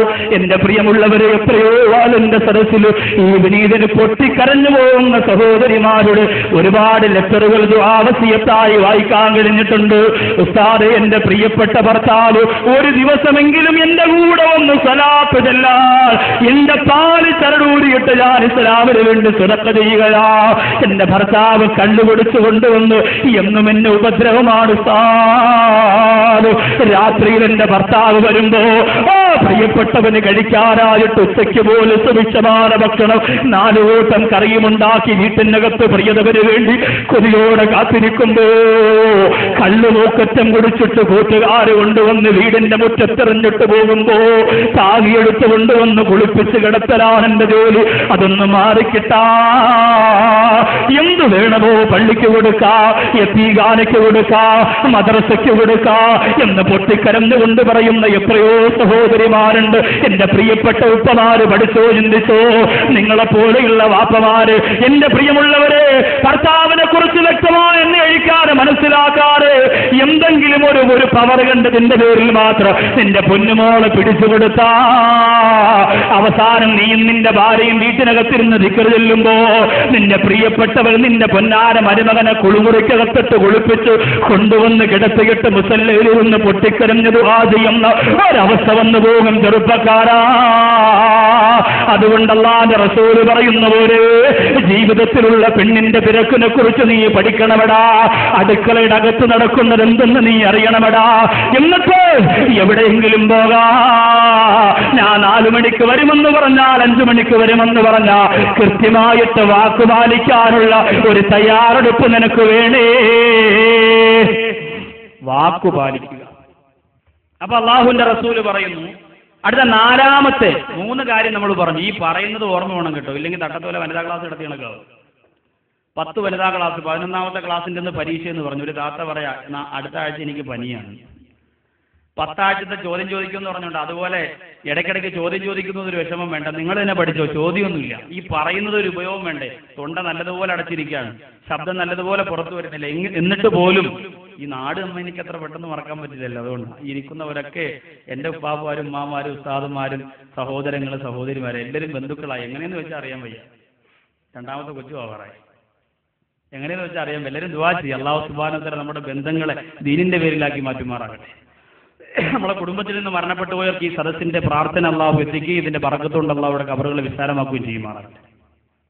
അപ്പൊ 4ാമത്തെ കാര്യം, 3 നമ്മൾ പറഞ്ഞു. 4ാമത്തെ കാര്യം അല്ലാഹുവിന്റെ റസൂല് പറയുകയാണ്, വയുഹിബ്ബു ലഹൽ ഖൈറാ.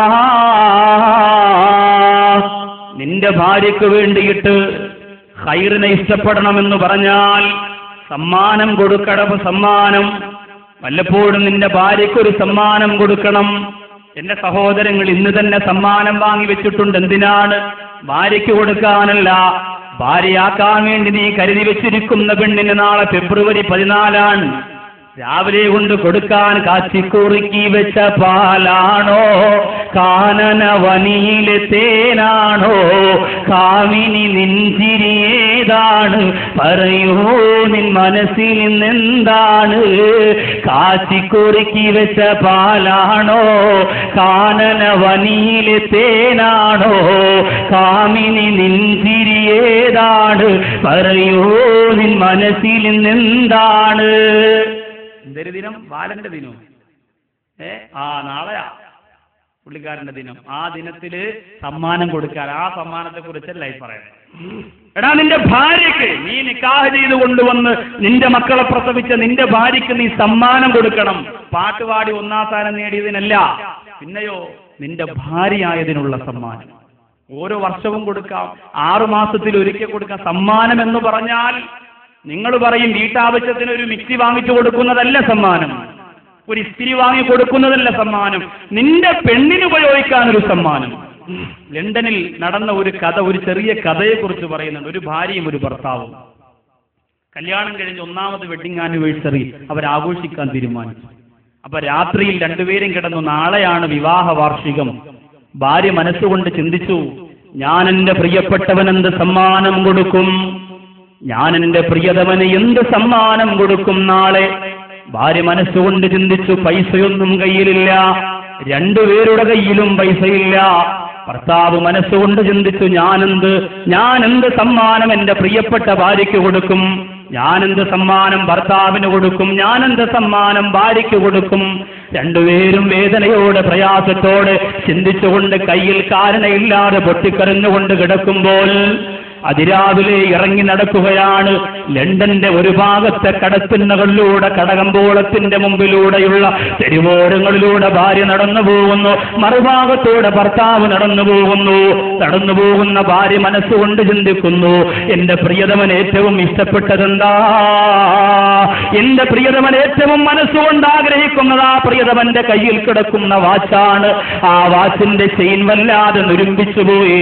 അതുകൊണ്ട് ഈ കണ്ണാടി അലമാര അകത്തിരിക്കുന്ന മനോഹരമായ ഒരു കടയുടെ മുമ്പിൽ ചെന്നിരുന്നിട്ട്, കണ്ണാടി അലമാരയുടെ അകത്തിരിക്കുന്ന ചില്ലിനകത്തിരിക്കുന്ന വാച്ചിന്റെ ചെയിനുണ്ടല്ലോ, അത് വാങ്ങിയിട്ട് എന്റെ പ്രിയപ്പെട്ടവന് കൊണ്ട് കൊടുക്കാ എന്ന് തീരുമാനിച്ചു. പൈസയില്ല. ആ കടയുടെ ഉടമ പറഞ്ഞു, പെങ്ങളെ, നിങ്ങളുടെ മുടി ഇന്ന് വരെ ഒരു പെണ്ണിനും കാണാൻ കഴിയാത്ത ഭംഗിയുള്ള അഴകുള്ള മുടിയാണ് പെണ്ണേ, അതുകൊണ്ട് ആ മുടി നിങ്ങൾ മുഴുവനും മുറിച്ചു തന്നാൽ, ആ മുടി മുഴുവനും മുറിച്ചു തന്നാൽ അതിന് പകരം ഈ വാച്ചിന്റെ ചെയിൻ തരാം, പൈസ വേണ്ട. സന്തോഷത്തോടെ തന്റെ അഴകുള്ള മുടി, ഭർത്താവ് പോലും സന്തോഷത്തോടെ നോക്കുന്ന മുടി മുറിച്ചു കൊടുത്തിട്ട് ആ വാച്ചിന്റെ ചെയിൻ വാങ്ങി വീട്ടിലേക്ക് പോയി. ഭർത്താവോ ഭാര്യയ്ക്ക് എന്ത് കൊടുക്കണം, കടത്തിണ്ണയിലൂടെ ഇങ്ങനെ നോക്കി നടന്നു. അവസാനം ഒരു ചില്ലലമാരയിൽ മനോഹരമായ മുടിയിൽ കുത്തിവെക്കുന്ന സ്വർണ്ണ നിറമുള്ള ഒരു പിന്ന് കണ്ടു. ഭർത്താവ് ചെന്നതിന്റെ വില ചോദിച്ചപ്പോൾ വില കൂടുതലാണ്. ഭർത്താവ് മനസ്സുകൊണ്ട് ചിന്തിച്ചു, എന്റെ പ്രിയപ്പെട്ടവൾ, എന്റെ ഭാര്യ, എന്റെ പ്രിയപ്പെട്ട ഭാര്യ, ഏറ്റവും അധികം അവരുടെ ശരീരത്തിന്റെ സൗന്ദര്യം പോലും മുടിയാണ്, ആ മുടിയുടെ അഴകാണ്, അതുകൊണ്ട് ആ മുടിയിൽ കൊത്തിവെക്കാനൊരു പിന്നു വേണമല്ലോ. ഭർത്താവ് എന്ത് ചെയ്തു, കയ്യിൽ കിടന്ന വാച്ചൂരി കൊടുത്തിട്ട് ആ പിന്നു വാങ്ങി. കയ്യിൽ കിടന്ന വാച്ചൂരി കൊടുത്തിട്ട് ആ പിന്നു വാങ്ങി. രണ്ടുപേരും വിവാഹ വാർഷികം ആഘോഷിക്കുന്നതിന് വീട്ടിലെത്തി. രണ്ട് സമ്മാനവും മാറ്റിവെച്ച് മുഖത്തോട് മുഖം നോക്കി. ഭാര്യ പറഞ്ഞു, നിങ്ങൾ ഏറ്റവും ഇഷ്ടപ്പെടുന്ന ഒരു സമ്മാനമാണെന്ന് നിങ്ങൾക്ക് ഞാൻ തരാൻ പോവാ. ഭർത്താവ് പറഞ്ഞു, നീ ഏറ്റവും ഇഷ്ടപ്പെടുന്ന ഒരു സമ്മാനവും നിനക്ക് തരാൻ പോവാ. രണ്ടുപേരും കൈനീട്ടിയപ്പോൾ കെട്ടിപ്പിടിച്ചുകൊണ്ട് നിറകണ്ടുകളോടെ പൊട്ടിക്കരയേണ്ടി വന്നുപോയി.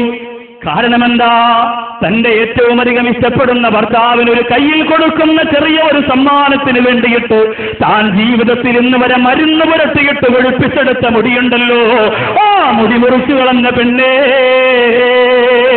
എന്റെ ആ മനോഹരമായ മുടിയിൽ വെക്കുന്ന പിന്നിന് വേണ്ടിയിട്ട് നിങ്ങൾ ഒരുപാട് ആഗ്രഹിക്കുന്ന ഇഷ്ടപ്പെടുന്ന വാച്ചുണ്ടല്ലോ, ആ വാച്ചൂരി മാറ്റ പ്രിയപ്പെട്ടവര് എന്ന് പറഞ്ഞ് രണ്ടുപേരും പൊട്ടിക്കരഞ്ഞു പോലെങ്കിൽ ഇതേപോലെ ജീവന് പകരം ജീവൻ കൊടുക്കുന്ന സമ്മാനം അത് നിങ്ങൾക്ക് കൊടുക്കാൻ പറ്റോ?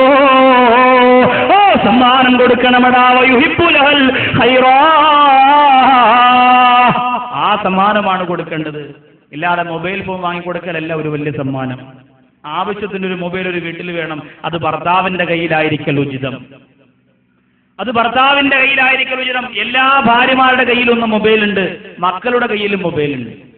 മക്കളുടെ കയ്യിലും മൊബൈലുണ്ട്. വേറെ ദുരുപയോഗമൊന്നുമില്ല.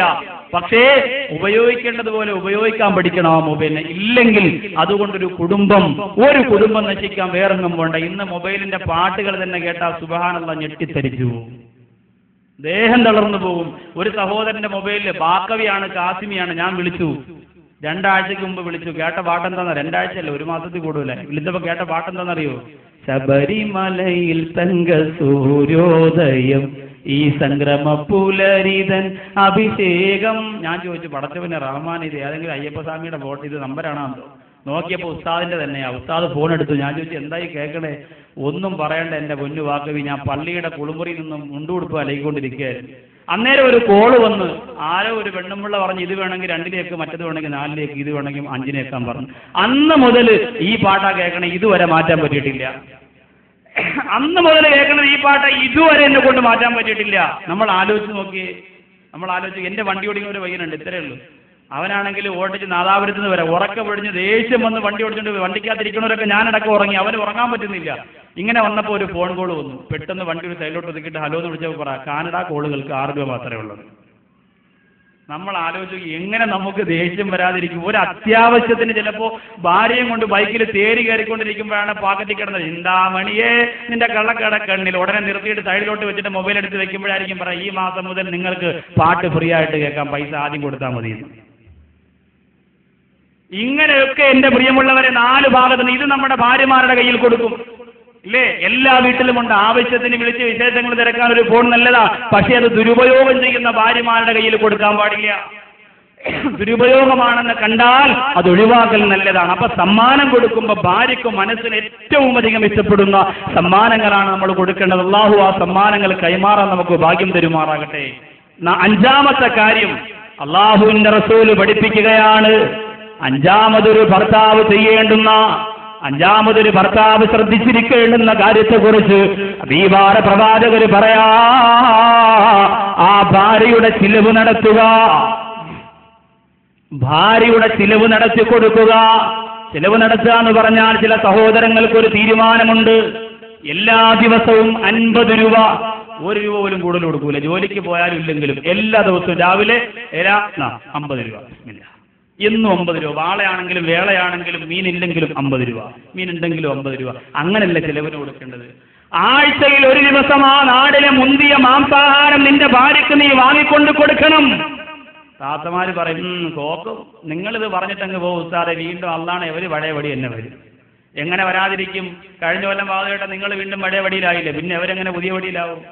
2 പേരും കൂടി തീരുമാനിച്ചാൽ നമുക്ക് ഇൻഷാ അല്ലാഹ് കുടുംബസമേതം സ്വർഗത്തിലേക്കുള്ള വഴി തെളിച്ചിട്ട് വേണം സമാപനം നിറകണ്ണുകളോട് ദുആ ചെയ്യാൻ. അള്ളാഹു അതിന് ഭാഗ്യം തരുമാറാകട്ടെ. അതുകൊണ്ട് ഇതൊരു തമാശയായിട്ട് കരുതി നമ്മുടെ ജീവിതത്തിൽ സ്പർശിക്കുന്ന വിഷയമാണ്, നാം മനസ്സിലാക്കേണ്ടുന്ന, നാം ആയിരിക്കേണ്ടുന്ന വിഷയമാണ്. അതുകൊണ്ട് ചിലവിന് കൊടുക്കുമ്പോൾ ഒരു 50 രൂപ അതല്ല. അബൂ സുഫിയാൻ റളിയല്ലാഹു അൻഹുവിന്റെ ഭാര്യ വന്നിട്ട് പ്രവാചകനോട് പറഞ്ഞു, നബിയേ, എന്റെ പ്രിയപ്പെട്ടവർ എനിക്ക് തരുന്ന പൈസ തികയുന്നില്ല, എന്റെ ചിലവിന് തരുന്ന പണം തികയുന്നില്ല, അതുകൊണ്ട് ഞാനിപ്പോൾ എന്റെ പ്രിയപ്പെട്ടവരുടെ വസ്ത്രം കഴുകി കൊടുക്കാൻ വേണ്ടി എടുക്കുമ്പോ പോക്കറ്റിൽ കിടക്കുന്ന ചെറിയ ചെറിയ നോട്ടുകെട്ടുകൾ ഞാൻ എടുത്തു മാറ്റാറുണ്ട് നബിയേ, ഇതിനെന്നെ പടച്ചോന് ശിക്ഷിക്കുമോ നബിയേ? ഇതാണ് ചോദ്യം. ഇതിനെന്നെ റബ്ബ് ശിക്ഷിക്കുമോ നബിയെ? അള്ളാന്റെ റസൂല് പറഞ്ഞു, നിനക്ക് മതിയായ രീതിയിൽ ചെലവിന് തരുന്നില്ലെങ്കിൽ എടുക്കാൻ കുഴപ്പമില്ല. എല്ലാവരും തപ്പി നോക്കുക, അള്ളാഹു ഇന്ന് ഇത് കഴുവാൻ ഊരിടുമ്പോൾ എല്ലാം പറക്കി വേറെ സ്ഥലത്ത് വെച്ചോളണം. കഴുവാനായിട്ട് വീട്ടിൽ പോയി ഊരിടുമ്പോൾ എല്ലാ പൈസയും പറക്കി മാറ്റി വെച്ചോളണം. സഹോദരിമാർക്ക് ഭർത്താക്കന്മാരെ പേഴ്സ് വരെ ചോദിക്കാൻ അറിയില്ല. 1000ന്റെ നോട്ടിരിക്കുന്നത് ഉള്ളറയില, അത് നിങ്ങൾ എത്ര കഷ്ടപ്പെട്ടാലും കണ്ടുപിടിക്കാൻ പോണില്ല. നിങ്ങൾ നോക്കുമ്പോൾ അല്ലോ 10 രൂപയേ ഉള്ളൂ, പാവോ, അതിരിക്കട്ടെ, എടുക്കൂല. പേഴ്സ് നല്ലതുപോലെ പരിശോധിക്കാൻ പഠിക്കണം. അപ്പൊ കഴുവാൻ എടുക്കുമ്പോ നല്ലതുപോലെ ചെലവിന് തരുന്നില്ലെങ്കിൽ ആവശ്യത്തിന് 10 100 അതിന് എടുക്കുന്നതുകൊണ്ട് കുഴപ്പമൊന്നുമില്ല എന്ന് പറഞ്ഞ് നാളെ മുതൽ മോഷണം ഒരു ശീലമാക്കരുത്. ചെലവിന് തരുന്നത് മതിയായില്ലെങ്കിൽ ആവശ്യത്തിനുള്ള ചെലവാ. നിനക്ക് കൂട്ടക്സ് തേക്കാനും അതുപോലെ പ്രസംഗപീഠത്തിന്റെ അത്രത്തോളം പൊക്കമുള്ള ചെരിപ്പിട്ടുകൊണ്ട് താറാവിനെ പോലെ നടക്കാനുമല്ല ചെലവ് തരുമെന്ന് പറഞ്ഞാൽ, അതല്ല, മറിച്ച് അതിനപ്പുറം നിന്റെ ജീവിതത്തിന്റെ ആവശ്യമായ കാര്യങ്ങൾക്ക് ചെലവിന് തരുന്നില്ല എങ്കിൽ ഇത് കുഴപ്പമില്ല എന്നാണ് പ്രവാചകർ സല്ലല്ലാഹു അലൈഹി വസല്ലം തങ്ങൾ പറഞ്ഞത്. പിന്നെ എന്തുകൊണ്ടാണ് ആണിന് അല്ലാഹു പവർ കൊടുത്തത്? അതിനെക്കുറിച്ച് ഖുർആൻ പറയുന്ന ഒരു തെളിവ് നീ ചെലവിന് കൊടുക്കുന്നത് കൊണ്ടാണ്. അർരിജാലു ഖവ്വാമൂന അലന്നിസാ ബിമാ ഫളലല്ലാഹു ബഅലഹും അലാ ബഅദ് വബിമാ അൻഫഖൂ മിൻ അംവാലിഹിം. അല്ലാഹു പറയുന്നു, വബിമാ അൻഫഖൂ മിൻ അംവാലിഹിം, അവരുടെ ആണുങ്ങളുടെ സ്വത്തിൽ നിന്ന് അവർ ചെലവഴിക്കുന്നുണ്ട് പണം. അതുകൊണ്ടാണ് അവർക്ക് അല്ലാഹു പവർ കൊടുത്തത്. പെണ്ണിനേക്കാൾ ആണുങ്ങളുടെ പൈസയെന്ന് ചെലവഴിക്കുമ്പോഴാ. ഇല്ലാതെ പെണ്ണിന്റെ വാപ്പ സ്ത്രീധനമായിട്ട് ഇങ്ങനെ എണ്ണിത്തന്നതിന് ഒരുപാട് എഴുതി പറഞ്ഞ് കണക്ക് പറഞ്ഞ് വാങ്ങിച്ചിട്ട് അവന്റെ 3 തലമുറയ്ക്ക് ജീവിക്കാനുള്ളത് മുഴുവനും എഴുതി വാങ്ങിച്ചിട്ട് അതിൽ നിന്ന് ചെലവഴിക്കുന്നവരല്ല എന്റെ പ്രിയമുള്ളവരെ ഈ ആണിന്റെ പവറുള്ളവര്. മറിച്ച് അവൻ കഷ്ടപ്പെട്ടിട്ട്, അവൻ പ്രയാസപ്പെട്ടിട്ട്. എന്നോടൊരു സഹോദരൻ പറഞ്ഞു, ഉസ്താദേ, എനിക്കിപ്പോ 18 വയസ്സേ ആയുള്ളൂ, പക്ഷെ ഈ സമയം മുതൽ ഞാൻ ജോലി ചെയ്യുന്നതിൽ നിന്ന് ഒരു ദിവസം ഒരു 100 രൂപ വെച്ചെങ്കിലും മാറ്റിവെച്ച് മഹർ കൊടുക്കാൻ, എന്റെ കഷ്ടപ്പാട് എന്റെ വിയർപ്പിൽ നിന്നും ഒരു പവനെങ്കിലും വാങ്ങാനുള്ള തീരുമാനത്തിലാണ് ഞാൻ. എനിക്ക് ആരുടെയും ഓശാരത്തിന് വേണ്ട. അവൻ കഷ്ടപ്പെട്ട് അവന്റെ വിയർപ്പിന്റെ തുള്ളിയായിട്ട് മഹർ കൊടുക്കുക. അതിന് കഴിയണം, അതിന് തൗഫീക്ക് വേണം. അത് അങ്ങനെയാണ് മഹർ എന്ന് പറയുന്നത്. അങ്ങനെയാണ്. അല്ലാതെ ഭാര്യയുടെ വാപ്പായിൽ നിന്ന് സ്ത്രീധനവും അച്ചോരവും വാങ്ങിയിട്ട് അതല്ല മഹർ കൊടുക്കേണ്ടത്. അവൻ കഷ്ടപ്പെട്ട അവന്റെ വിയർപ്പിന്റെ ഭാഗമായിരിക്കണം മഹർ. അതൊക്കെ പറയുന്നുണ്ട് ഇൻഷാ അല്ലാഹ് വരുന്ന ഭാഗത്തൊക്കെ. അള്ളാഹു അതൊക്കെ മനസ്സിലാക്കാൻ ഭാഗ്യം തരട്ടെ. അപ്പൊ ചിലവിന് കൊടുക്കുന്നത് കൊണ്ടാണ് നിനക്ക് പെണ്ണിനേക്കാൾ പദവി നിനക്കുണ്ടായത്. അള്ളാഹുവിന്റെ റസൂൽ സല്ലല്ലാഹു അലൈഹി വസല്ലം തങ്ങൾ പറയുകയാണ്, അത്ഭുതകരമായ, മനസ്സുവല്ലാതെ സന്തോഷിച്ചു പോകുന്ന ഒരു ഹദീസ്. എന്റെ മുന്നിൽ ഭാര്യമാരെ ഏറ്റവും അധികം സ്നേഹിച്ചുകൊണ്ട് പണം ചെലവഴിക്കുന്ന ഭർത്താക്കന്മാരുണ്ടെങ്കിൽ, ഭാര്യമാർക്ക് വേണ്ടി ധാരാളം പണം ചെലവഴിക്കുന്ന, ഭാര്യമാർക്ക് വസ്ത്രം വാങ്ങാ, ഭാര്യമാർക്ക് ഭക്ഷണം കൊടുക്കാ, ഭാര്യമാരെ ചികിത്സിക്കാ, ആ ഭാര്യയ്ക്ക് വേണ്ടി ധാരാളം പണം ചെലവഴിക്കുന്ന ഭർത്താക്കന്മാരുണ്ടെങ്കിൽ അറിയാതെ സന്തോഷം കൊണ്ട് മനസ്സ് നിറഞ്ഞു പോകുന്ന ഒരു ഹദീസ് അല്ലാഹുവിന്റെ റസൂൽ പറയാ, വദീനാറുൻ അൻഫഖ്തഹു ഫീ സബീലില്ലാഹ്, വദീനാറുൻ അൻഫഖ്തഹു ഫീ സബീലില്ലാഹ്. അല്ലാഹുവിന്റെ മാർഗത്തിന് വേണ്ടി നീ ചിലവഴിക്കുന്ന ഒരു ദീനാർ, ഇസ്ലാമിന്റെ മാർഗത്തിന് വേണ്ടി പടപൊരുതാൻ വേണ്ടി, അതല്ലെങ്കിൽ ഇസ്ലാമിന്റെ മറ്റ് യശസ്സിന്റെ മാർഗങ്ങൾക്ക് വേണ്ടിയിട്ട് നീ ചിലവഴിക്കുന്ന ഒരു ദീനാർ. രണ്ടാമത് അല്ലാഹുവിന്റെ റസൂൽ പറയുന്നു, ദീനാർ അൻഫഖ്തഹു ഫീ റഖബ, അടിമയെ മോചിപ്പിക്കാൻ നീ ചിലവഴിക്കുന്ന ദീനാർ. വദീനാറുൻ തസദ്ദഖഹു അലാ മിസ്കീൻ, പാവപ്പെട്ട ഒരു യതീമിന്റെ, ഒരു മിസ്കീനിന് വേണ്ടിയിട്ട് നീ സദഖയാൽ കൊടുക്കുന്ന ദീനാർ. വദീനാറുൻ അൻഫഖ്തഹു അലാ അഹ്ലിക, നിന്റെ ഭാര്യയ്ക്ക് വേണ്ടി, നിന്റെ കുടുംബത്തിന് വേണ്ടി നീ ചിലവഴിക്കുന്ന ദീനാർ. അള്ളാഹുവിന്റെ റസൂൽ പറയാൻ 4 കൂട്ടരെ കുറിച്ച് പറഞ്ഞു. 1, അള്ളാഹുവിന്റെ മാർഗത്തിൽ ചിലവഴിക്കുന്ന ഒരു ദീനാർ.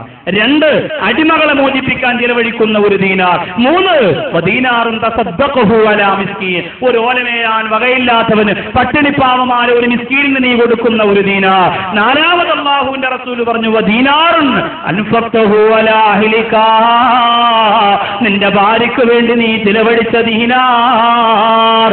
സഹാബത്തിനോട് ചോദിച്ചു, ഇതിൽ ഏറ്റവും അള്ളാഹുവിന് ഇഷ്ടപ്പെട്ടത് എന്നറിയും. ഇത് 4ഉം ചെയ്യണം. 4ൽ അള്ളാഹുവിന് ഏറ്റവും താല്പര്യമുള്ളത്, 4ഉം ചെയ്ത ഒരു മനുഷ്യനിൽ പടച്ചവൻ ഏറ്റവും ഇഷ്ടപ്പെട്ടത് ഏതാണെന്ന് നിനക്കറിയുമോ? സഹാബികൾ കൈമലർത്തിയപ്പോ അള്ളാഹുവിന്റെ റസൂൽ പറയുകയാ, അഅ്ലമു ഹാജിറ അല്ലദീ അൻഫഖ്തഹു അലാ അഹ്ലിക, നിന്റെ കുടുംബത്തിന് വേണ്ടി, നിന്റെ ഭാര്യയ്ക്ക് വേണ്ടി നീ ചിലവഴിച്ച പൈസയില്ലേ, അതാണടാ ഏറ്റവും ഉത്തമമായതെന്ന് അള്ളാഹുവിന്റെ റസൂൽ പറഞ്ഞപ്പോ ഭാര്യമാർക്ക് വേണ്ടി വാരിക്കോരി പണം ചിലവഴിച്ച പ്രിയപ്പെട്ടവരുടെ മനസ്സുവല്ലാതെ നിറഞ്ഞു പോയി.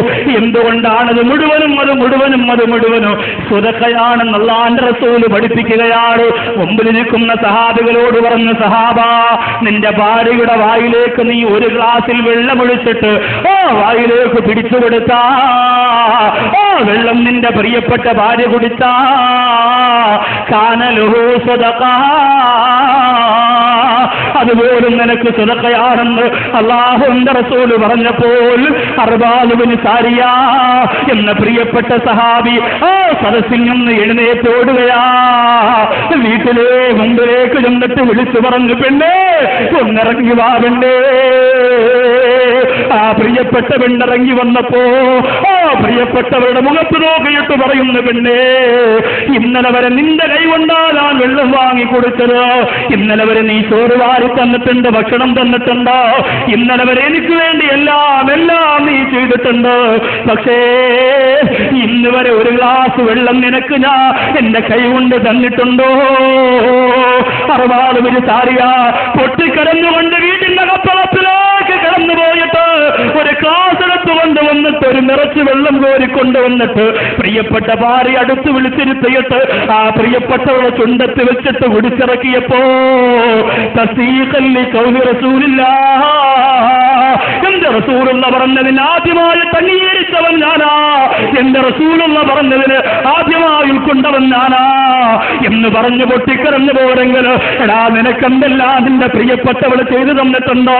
നീ പനി പിടിച്ചൊരു രാത്രി ഒന്ന് കിടന്നുപോയാ മക്കളെ പോലും ഉറക്കിയിട്ടുറങ്ങാറ് നിന്റെ അടുത്ത് വന്നിരുന്നുകൊണ്ട് കാലുകടവുന്നവളോ, അടുപ്പിലെ ചൂട് ചാമ്പൽ കൊണ്ട് വന്നിട്ട് കർച്ചീപ്പിൽ പൊതിഞ്ഞിട്ടോ നിന്റെ മാറത്ത് പിടിച്ചിട്ട് നിന്റെ ചുമക്ക് ചികിത്സ നടത്തിയവളോ, എന്തെല്ലാം എന്തെല്ലാം എന്തെല്ലാം കഷ്ടപ്പാടുകളോ, എത്ര ഉറക്കമിഴിച്ചിലുകളോ, എത്രയോ രാപാർക്കലുകളോ, എത്ര വേദനകൾ, എത്ര പ്രയാസങ്ങളോ, അതെല്ലാം നിന്റെ പ്രിയപ്പെട്ട പെണ്ണ് സഹിച്ചിട്ടോ ഇന്ന് വരെ ഒരു ഗ്ലാസ് വെള്ളം നിന്റെ കൈകൊണ്ട് ആ പെണ്ണിന്റെ കോരി കൊടുത്തിട്ടുണ്ടോ?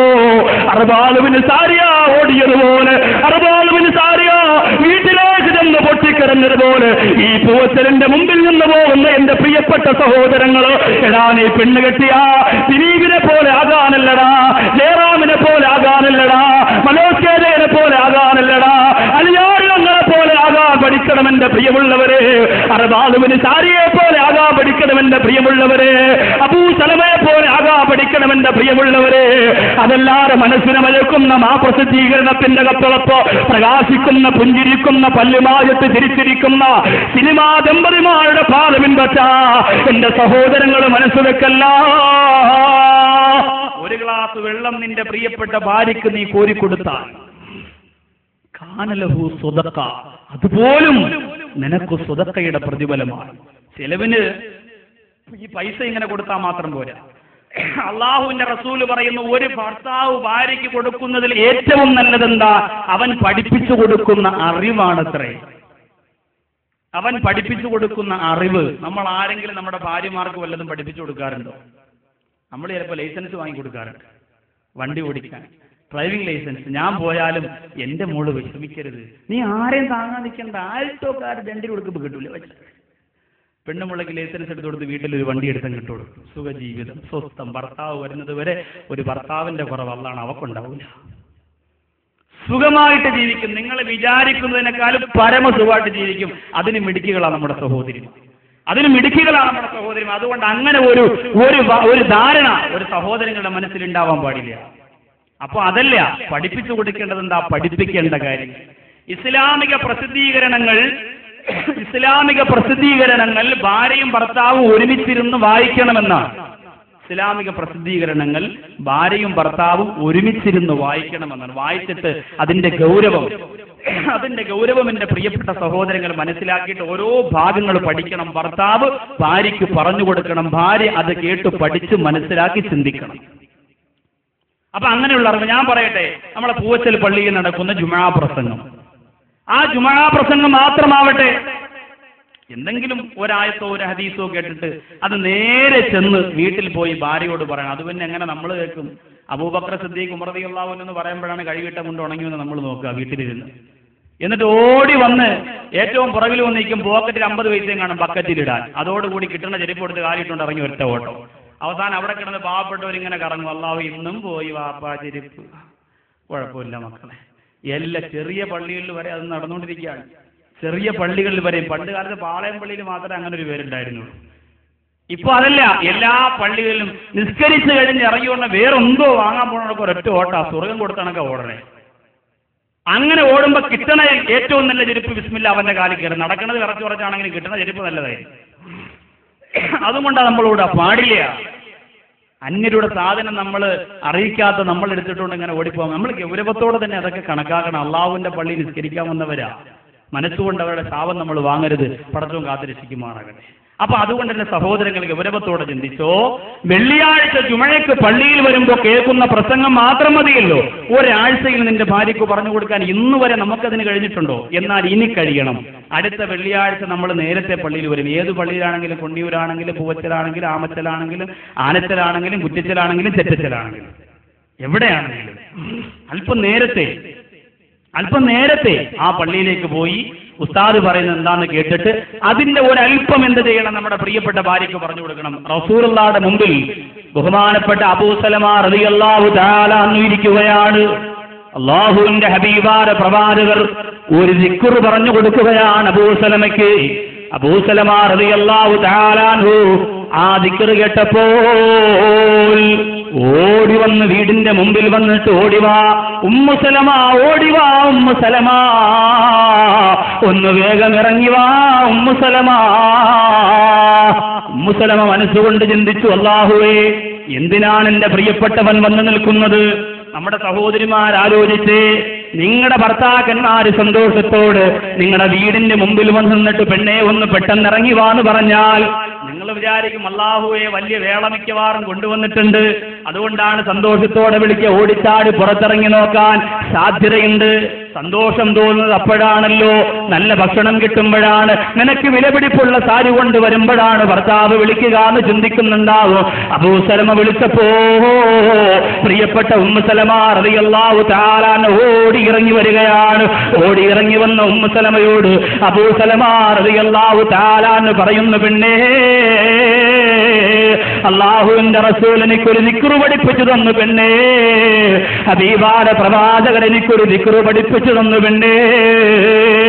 എന്താണ് ആ ദിക്റെന്നറിയോ? എന്തെങ്കിലും ഒരു വിപത്ത് സംഭവിച്ച, എന്തെങ്കിലും ഒരു നഷ്ടം സംഭവിച്ച, അല്ലാഹുമ്മ അജ്റുനീ ഫീ മുസീബതീ വഅഖ്ലിഫ്നീ ഖൈറൻ മിൻഹാ, اللهم أجرني في مصيبتي وأخلفني خيرا منها. അല്ലാഹുവേ, എനിക്ക് സംഭവിച്ച വിപത്തില് എനിക്ക് നീ പ്രതിഫലം തരണേ അല്ലാഹ്. വഅഖ്ലിഫ്നീ ഖൈറൻ മിൻഹാ, അതിനേക്കാൾ ഉത്തമമായത്, അതിനേക്കാൾ ശ്രേഷ്ഠമായത് എനിക്ക് തരണമേ അല്ലാഹ് എന്ന് പൊട്ടിക്കരഞ്ഞുകൊണ്ട് പറഞ്ഞ ഇത് അല്ലാഹു സ്വീകരിക്കും പെണ്ണേ എന്ന് സ്വാദിഖുൽ മസ്തൂഖായ നബി മുഹമ്മദ് മുസ്തഫ സല്ലല്ലാഹു അലൈഹി വസല്ലമ തങ്ങൾ പറഞ്ഞു എന്ന് പറഞ്ഞിട്ട് ഭാര്യയ്ക്ക് ഒന്ന് പഠിപ്പിച്ചു കൊടുക്കുക. സഹോദരിമാർ ദിക്ർ പഠിക്കണം, സഹോദരങ്ങളും ഇത് പഠിക്കണം. ഒരു വിപത്തുണ്ടായാൽ ഇത് നമ്മുടെ വീട്ടിൽ പറയാം. ഉമ്മു സലമ റളിയല്ലാഹു അൻഹ റിപ്പോർട്ട് ചെയ്യുന്ന ഹദീസായി പറയണേ. ഉമ്മു സലമ റളിയല്ലാഹു അൻഹ പറയുന്നു, അത് പറയുമ്പോൾ അവരുടെ കണ്ണുകൾ നിറയുന്നു. ഉമ്മു സലമ റളിയല്ലാഹു അൻഹ പറയുന്നു, എന്റെ പ്രിയപ്പെട്ടവരെനിക്ക് ഈ ദിക്ർ പറഞ്ഞു തന്നതിന് ശേഷം 12 ദിവസത്തിൽ കൂടുതൽ ജീവിച്ചിരുന്നില്ല. എന്റെ അബൂ സലമ എന്ന എനിക്ക് ഏറ്റവും അധികം സന്തോഷം തന്ന, എന്റെ ജീവിതത്തിൽ എനിക്ക് ഏറ്റവും അധികം മാനസികമായ ആഹ്ലാദം തന്ന എന്റെ പ്രിയപ്പെട്ടവർ അത് കഴിഞ്ഞ് 2 ആഴ്ചക്കകത്ത് മരണപ്പെട്ടു പോയപ്പോൾ 4 മാസവും 10 ദിവസവും ഇദ്ദയിരുന്ന ഞാൻ എന്റെ നാവ് കൊണ്ട് 4000 പ്രാവശ്യം പറഞ്ഞത് അല്ലാഹുമ്മ അജ്റുനീ ഫീ മുസീബതീ വഖ്ലിഫ്നീ ഖൈറൻ മിൻഹാ. അല്ലാഹു, എനിക്ക് സംഭവിച്ച വിപത്തിൽ നീ എനിക്ക് പ്രതിഫലം താ അല്ലാഹ്. വഖ്ലിഫ്നീ ഖൈറൻ മിൻഹാ, അതിനേക്കാൾ ശ്രേഷ്ഠമായത് പകരം താ അല്ലാഹ്. ഞാൻ ചിന്തിച്ചു, അബൂ സലമ എന്ന എന്റെ പ്രിയപ്പെട്ട ഭർത്താവിനേക്കാൾ എന്റെ മനസ്സിൽ ഇന്ന് വരെ വേദനിപ്പിക്കാത്ത, എന്റെ മനസ്സിനെ ഇന്ന് വരെ നോവിപ്പിക്കാത്ത എന്റെ പ്രിയതമനേക്കാൾ ഈ ലോകത്ത് ശ്രേഷ്ഠനായ മറ്റൊരു ഭർത്താവില്ല. മയ്യകൂനു ലീ ഖൈറൻ മിൻ നബി സലമ, മയ്യകൂനു ലീ ഖൈറൻ മിൻ നബി സലമ, മയ്യകൂനു ലീ ഖൈറൻ മിൻ നബി സലമ. അബൂ സലമയെക്കാളും എനിക്ക് ശ്രേഷ്ഠനായിട്ട് ആരാവുള്ളത് എന്ന് ചിന്തിച്ചുകൊണ്ട് ഞാൻ പൊട്ടിക്കരഞ്ഞു. ഉമ്മു സലമ പറയുന്നു, ഫലം മങ്കദത്ത് ഇദ്ദതീ, എന്റെ ഇദ്ദയുടെ കാലാവധി കഴിഞ്ഞപ്പോ ഖതബനീ റസൂലുള്ളാഹ്, എന്റെ കാരുണ്യദൂതരായ ഹബീബായ പ്രവാചകര്, ഈ പ്രപഞ്ചത്തെ പടയ്ക്കാൻ കാരണക്കാരനായ മുത്തുനബി എന്നെ വിവാഹം ആലോചിച്ചു സഹാബ. അല്ലാഹുവിന്റെ റസൂൽ പറഞ്ഞു, ഉമ്മു സലമ, നിന്നെ നിക്കാഹ് ചെയ്യാൻ ഞാൻ ആഗ്രഹിക്കുന്നു എന്ന് പറഞ്ഞപ്പോ 4 മാസവും 10 ദിവസവും പൊട്ടിക്കരഞ്ഞുകൊണ്ട് ഞാൻ പറഞ്ഞ ദിക്റുണ്ടല്ലോ, ആ ദിക്ർ അല്ലാഹു സ്വീകരിച്ചില്ലേ? എന്റെ അബൂ സലമയെക്കാളും എനിക്ക് ഏറ്റവും ഇഷ്ടമുള്ളതാരയാ? എന്റെ അബൂ സലമയെക്കാളും എനിക്ക് ഏറ്റവും പ്രിയപ്പെട്ടതാരയാ? എന്റെ പ്രിയപ്പെട്ട മുത്തുനബിയല്ലേ? പിന്നീട് ഉമ്മഹാത്തുൽ മുഅ്മിനീങ്ങളിൽപ്പെട്ട പെണ്ണായിട്ട് ഉമ്മഹാത്തുൽ മുഅ്മിനീങ്ങളിൽപ്പെട്ട ഒരു പെണ്ണായി അല്ലാഹുവിന്റെ റസൂലിന്റെ പ്രിയപ്പെട്ട ഭാര്യയായിട്ട് ഉമ്മു സലമ എന്ന മഹദി പിൽക്കാലത്ത് അറിയപ്പെട്ടു പോയെങ്കിൽ, എന്റെ പ്രിയമുള്ള സഹോദരങ്ങളെ, ആ ദുആ ബഹുമാനപ്പെട്ട ഭർത്താവ് തന്റെ ഭാര്യയ്ക്ക് പഠിപ്പിച്ചു കൊടുത്തത് കൊണ്ടാണ്. ഭർത്താവ് തന്റെ ഭാര്യയ്ക്ക് പഠിപ്പിച്ചു കൊടുത്തത് കൊണ്ടാണ് ചെയ്ത്. നമ്മൾ എത്ര പേര് പഠിപ്പിച്ചു? നമ്മൾ എത്ര പേരതെല്ലാം ചെയ്തു കൊടുത്തു? എന്റെ പ്രിയമുള്ളവരെ, ഗൗരവത്തോടെ ചിന്തിക്കണം. എപ്പോഴും അപകടം വരാം. ഭാര്യ മറക്കാത്ത സ്നേഹം ആ ഭാര്യയ്ക്ക് കൊടുക്കണം, ഭർത്താവ് മറക്കാത്ത സ്നേഹം തിരിച്ചു കൊടുക്കണം. വിദേശ രാജ്യത്ത് നിന്ന് നിങ്ങൾ നിങ്ങളുടെ പ്രിയപ്പെട്ട ഭാര്യമാരെ ഫോൺ ചെയ്യുമ്പോൾ ആ ഫോൺ വെക്കുന്നതിന് മുമ്പ് അവസാനമായിട്ട് പരലോകത്തെക്കുറിച്ച് ഓർമ്മപ്പെടുത്തിയിട്ടായിരിക്കണം ഫോൺ വെക്കേണ്ടത്. സംസാരിക്കാൻ നേരമില്ല എന്റെ സഹോദരങ്ങൾക്ക്, ഒരാളോടും സംസാരിക്കാൻ നേരമില്ല. അതുകൊണ്ടല്ലേ ഈ ബന്ധം ഇങ്ങനെ അകന്നകന്നു പോകുന്നത്. 2, 3, 4 വർഷം വിദേശ രാജ്യത്ത് പോയി നിൽക്കുന്ന പ്രിയപ്പെട്ടവന് ഭാര്യയോട് സംസാരിച്ചത് മൊത്തം കണക്കാക്കിയാൽ അരമണിക്കൂർ തികയില്ല. അതുകൊണ്ടല്ലേ ആ സ്നേഹം എന്താ നഷ്ടപ്പെട്ടത്? മറ്റതെങ്ങനെയാണോ പണ്ടങ്ങനല്ല. ഭാര്യ ഇവിടെ നിന്ന് അങ്ങോട്ട് ലെറ്റർ എഴുതുകയാണ് പ്രിയപ്പെട്ട ഭർത്താവിന്. എത്രയും ബഹുമാനപ്പെട്ട എന്റെ പ്രിയ ഹസ്ബൻഡ് വായിക്കുവാൻ സ്വന്തം ഭാര്യ എഴുതുന്നതെന്തെന്നാലേറെ പീരീശത്താൽ. മനോഹരമായിട്ട് വീട്ടുവിശേഷങ്ങളും കാര്യങ്ങളുമെല്ലാം എഴുതി. ഒരു ദിവസം കൊണ്ടൊന്നും തീരൂല. ഗൾഫുകാര് ഭാര്യമാരുള്ളവർ ആലോചിക്കുകയാണ്, അല്ലാഹു എത്ര കത്തങ്ങനെ എന്റെ മച്ചാക്ക് എഴുതി പടച്ചോനെ. ഇപ്പോഴിതാ ഇത്ര ഉള്ളൊരു മൊബൈൽ. ഹലോ പകുതി അവിടെ കേൾക്കും, ബാക്കി പകുതി അറബിയിലെ തള്ള കേൾക്കും. ഇതാ നമ്മുടെ മൊബൈൽ. എത്ര ലെറ്റർ ഉണ്ടെന്ന് നമുക്ക് വായിക്കാൻ. മറ്റത് 7 വരി എഴുതുന്നതിന് 7 മണിക്കൂറാണ്. കുഞ്ഞിന് പാല് കൊടുക്കുമ്പോൾ ഭർത്താവിന് എഴുതാനുള്ള ലെറ്ററിങ്ങിന്റെ വരികൾ ഇങ്ങനെ ആലോചിച്ചുകൊണ്ടിരിക്കും. ഉറങ്ങാൻ കിടക്കുമ്പോൾ എപ്പോഴും അതാ ചിന്ത. അങ്ങനെ എഴുതി പൂർത്തിയാക്കി ഭർത്താവിനെ മറക്കാത്ത ഒരു ചിന്ത എപ്പോഴും മനസ്സിൽ. ഇതിവിടെ അങ്ങോട്ട് പോസ്റ്റ് ചെയ്താലോ തിരിച്ചു കിട്ടാൻ വേണ്ടിയിട്ട് പിന്നെ ദിവസങ്ങളോളം കാത്തിരിക്കും. അവിടെ കിട്ടുമ്പോഴോ ഭർത്താവ് ജോലി കഴിഞ്ഞ് ക്ഷീണിച്ച് വീട്ടിലേക്ക് വന്നാൽ പിന്നെ സന്തോഷം സഹിക്കാൻ വയ്യ. ഓടിത്തളർന്ന് വന്ന് ലെറ്റർ പൊട്ടിച്ചിട്ട് നിറകണ്ണുകളോട് വായിച്ചിട്ട് തിരിച്ച് ഇരുന്നും നടന്നും കിടന്നും എഴുതും. അബുദാബിയിലുള്ളോരെ എഴുത്തു വെട്ടി ഒന്ന് കണ്ടപ്പോ കത്ത് കിട്ടി. മനസ്സ് വേദനിച്ച് അവിടെ നിന്ന് ഇങ്ങോട്ട് എഴുതും. 2 പേർക്ക് സന്തോഷമായി. കുടുംബകലഹം പണ്ട് കാലത്ത് ഏറ്റവും അധികം ഉണ്ടായിരുന്നത് ഭർത്താവിന്റെ കത്ത് വരുമ്പോഴാ. ഭാര്യ കത്തും കൊണ്ട് മണവറയിൽ കയറി എന്ന് വായിച്ചുകൊണ്ടിരിക്കുക. അമ്മായി വന്ന് മോളെ സൂറ എത്തിയിറങ്ങി വാടി, ഇത് വല്ലതും കേൾക്കണം. ജേനത്തെണ്ണം കടിച്ചാലും താത്ത അറിയില്ല. താത്ത ഇങ്ങനെ മച്ചാടെ വാക്കുകളിൽ ലയിച്ച് ഇങ്ങനെ ഇരിക്കുക. അങ്ങനെ ഒരു സമ്പ്രദായം ഇന്നില്ലല്ലോ. ഇന്നിപ്പോ ഫോൺ വന്നു കഴിഞ്ഞാൽ ഇങ്ങനെ ചെവിയിലോട്ട് എടുത്ത് വെക്കും. എന്താണ്? അയ്യോ മറ്റേ സൊസൈറ്റിയിലെ പൈസ, അയ്യോ കട്ടായി, സൊസൈറ്റിയിലെ പൈസ പറഞ്ഞില്ല. ഫീസിന്റെ കാര്യം, പശുവിന് പാല് കുറഞ്ഞ കാര്യം, കിടാത്തം ചത്തുപോയ കാര്യം, മുതിയേക്ക് അത് കൊടുക്കാൻ പറ്റുമെന്ന് അറിയാൻ വയ്യ. നിങ്ങൾ എന്നെ മൊയിലാരെ വിളിക്കണം, വനിതാ ക്ലാസ്സിന് ഞാൻ പോകാറില്ല. ഇതൊക്കെ ഇങ്ങനെ പറയാൻ അതിനൊന്നും സമയം കിട്ടാറില്ല. അതിനു മുമ്പ് കെട്ടായി.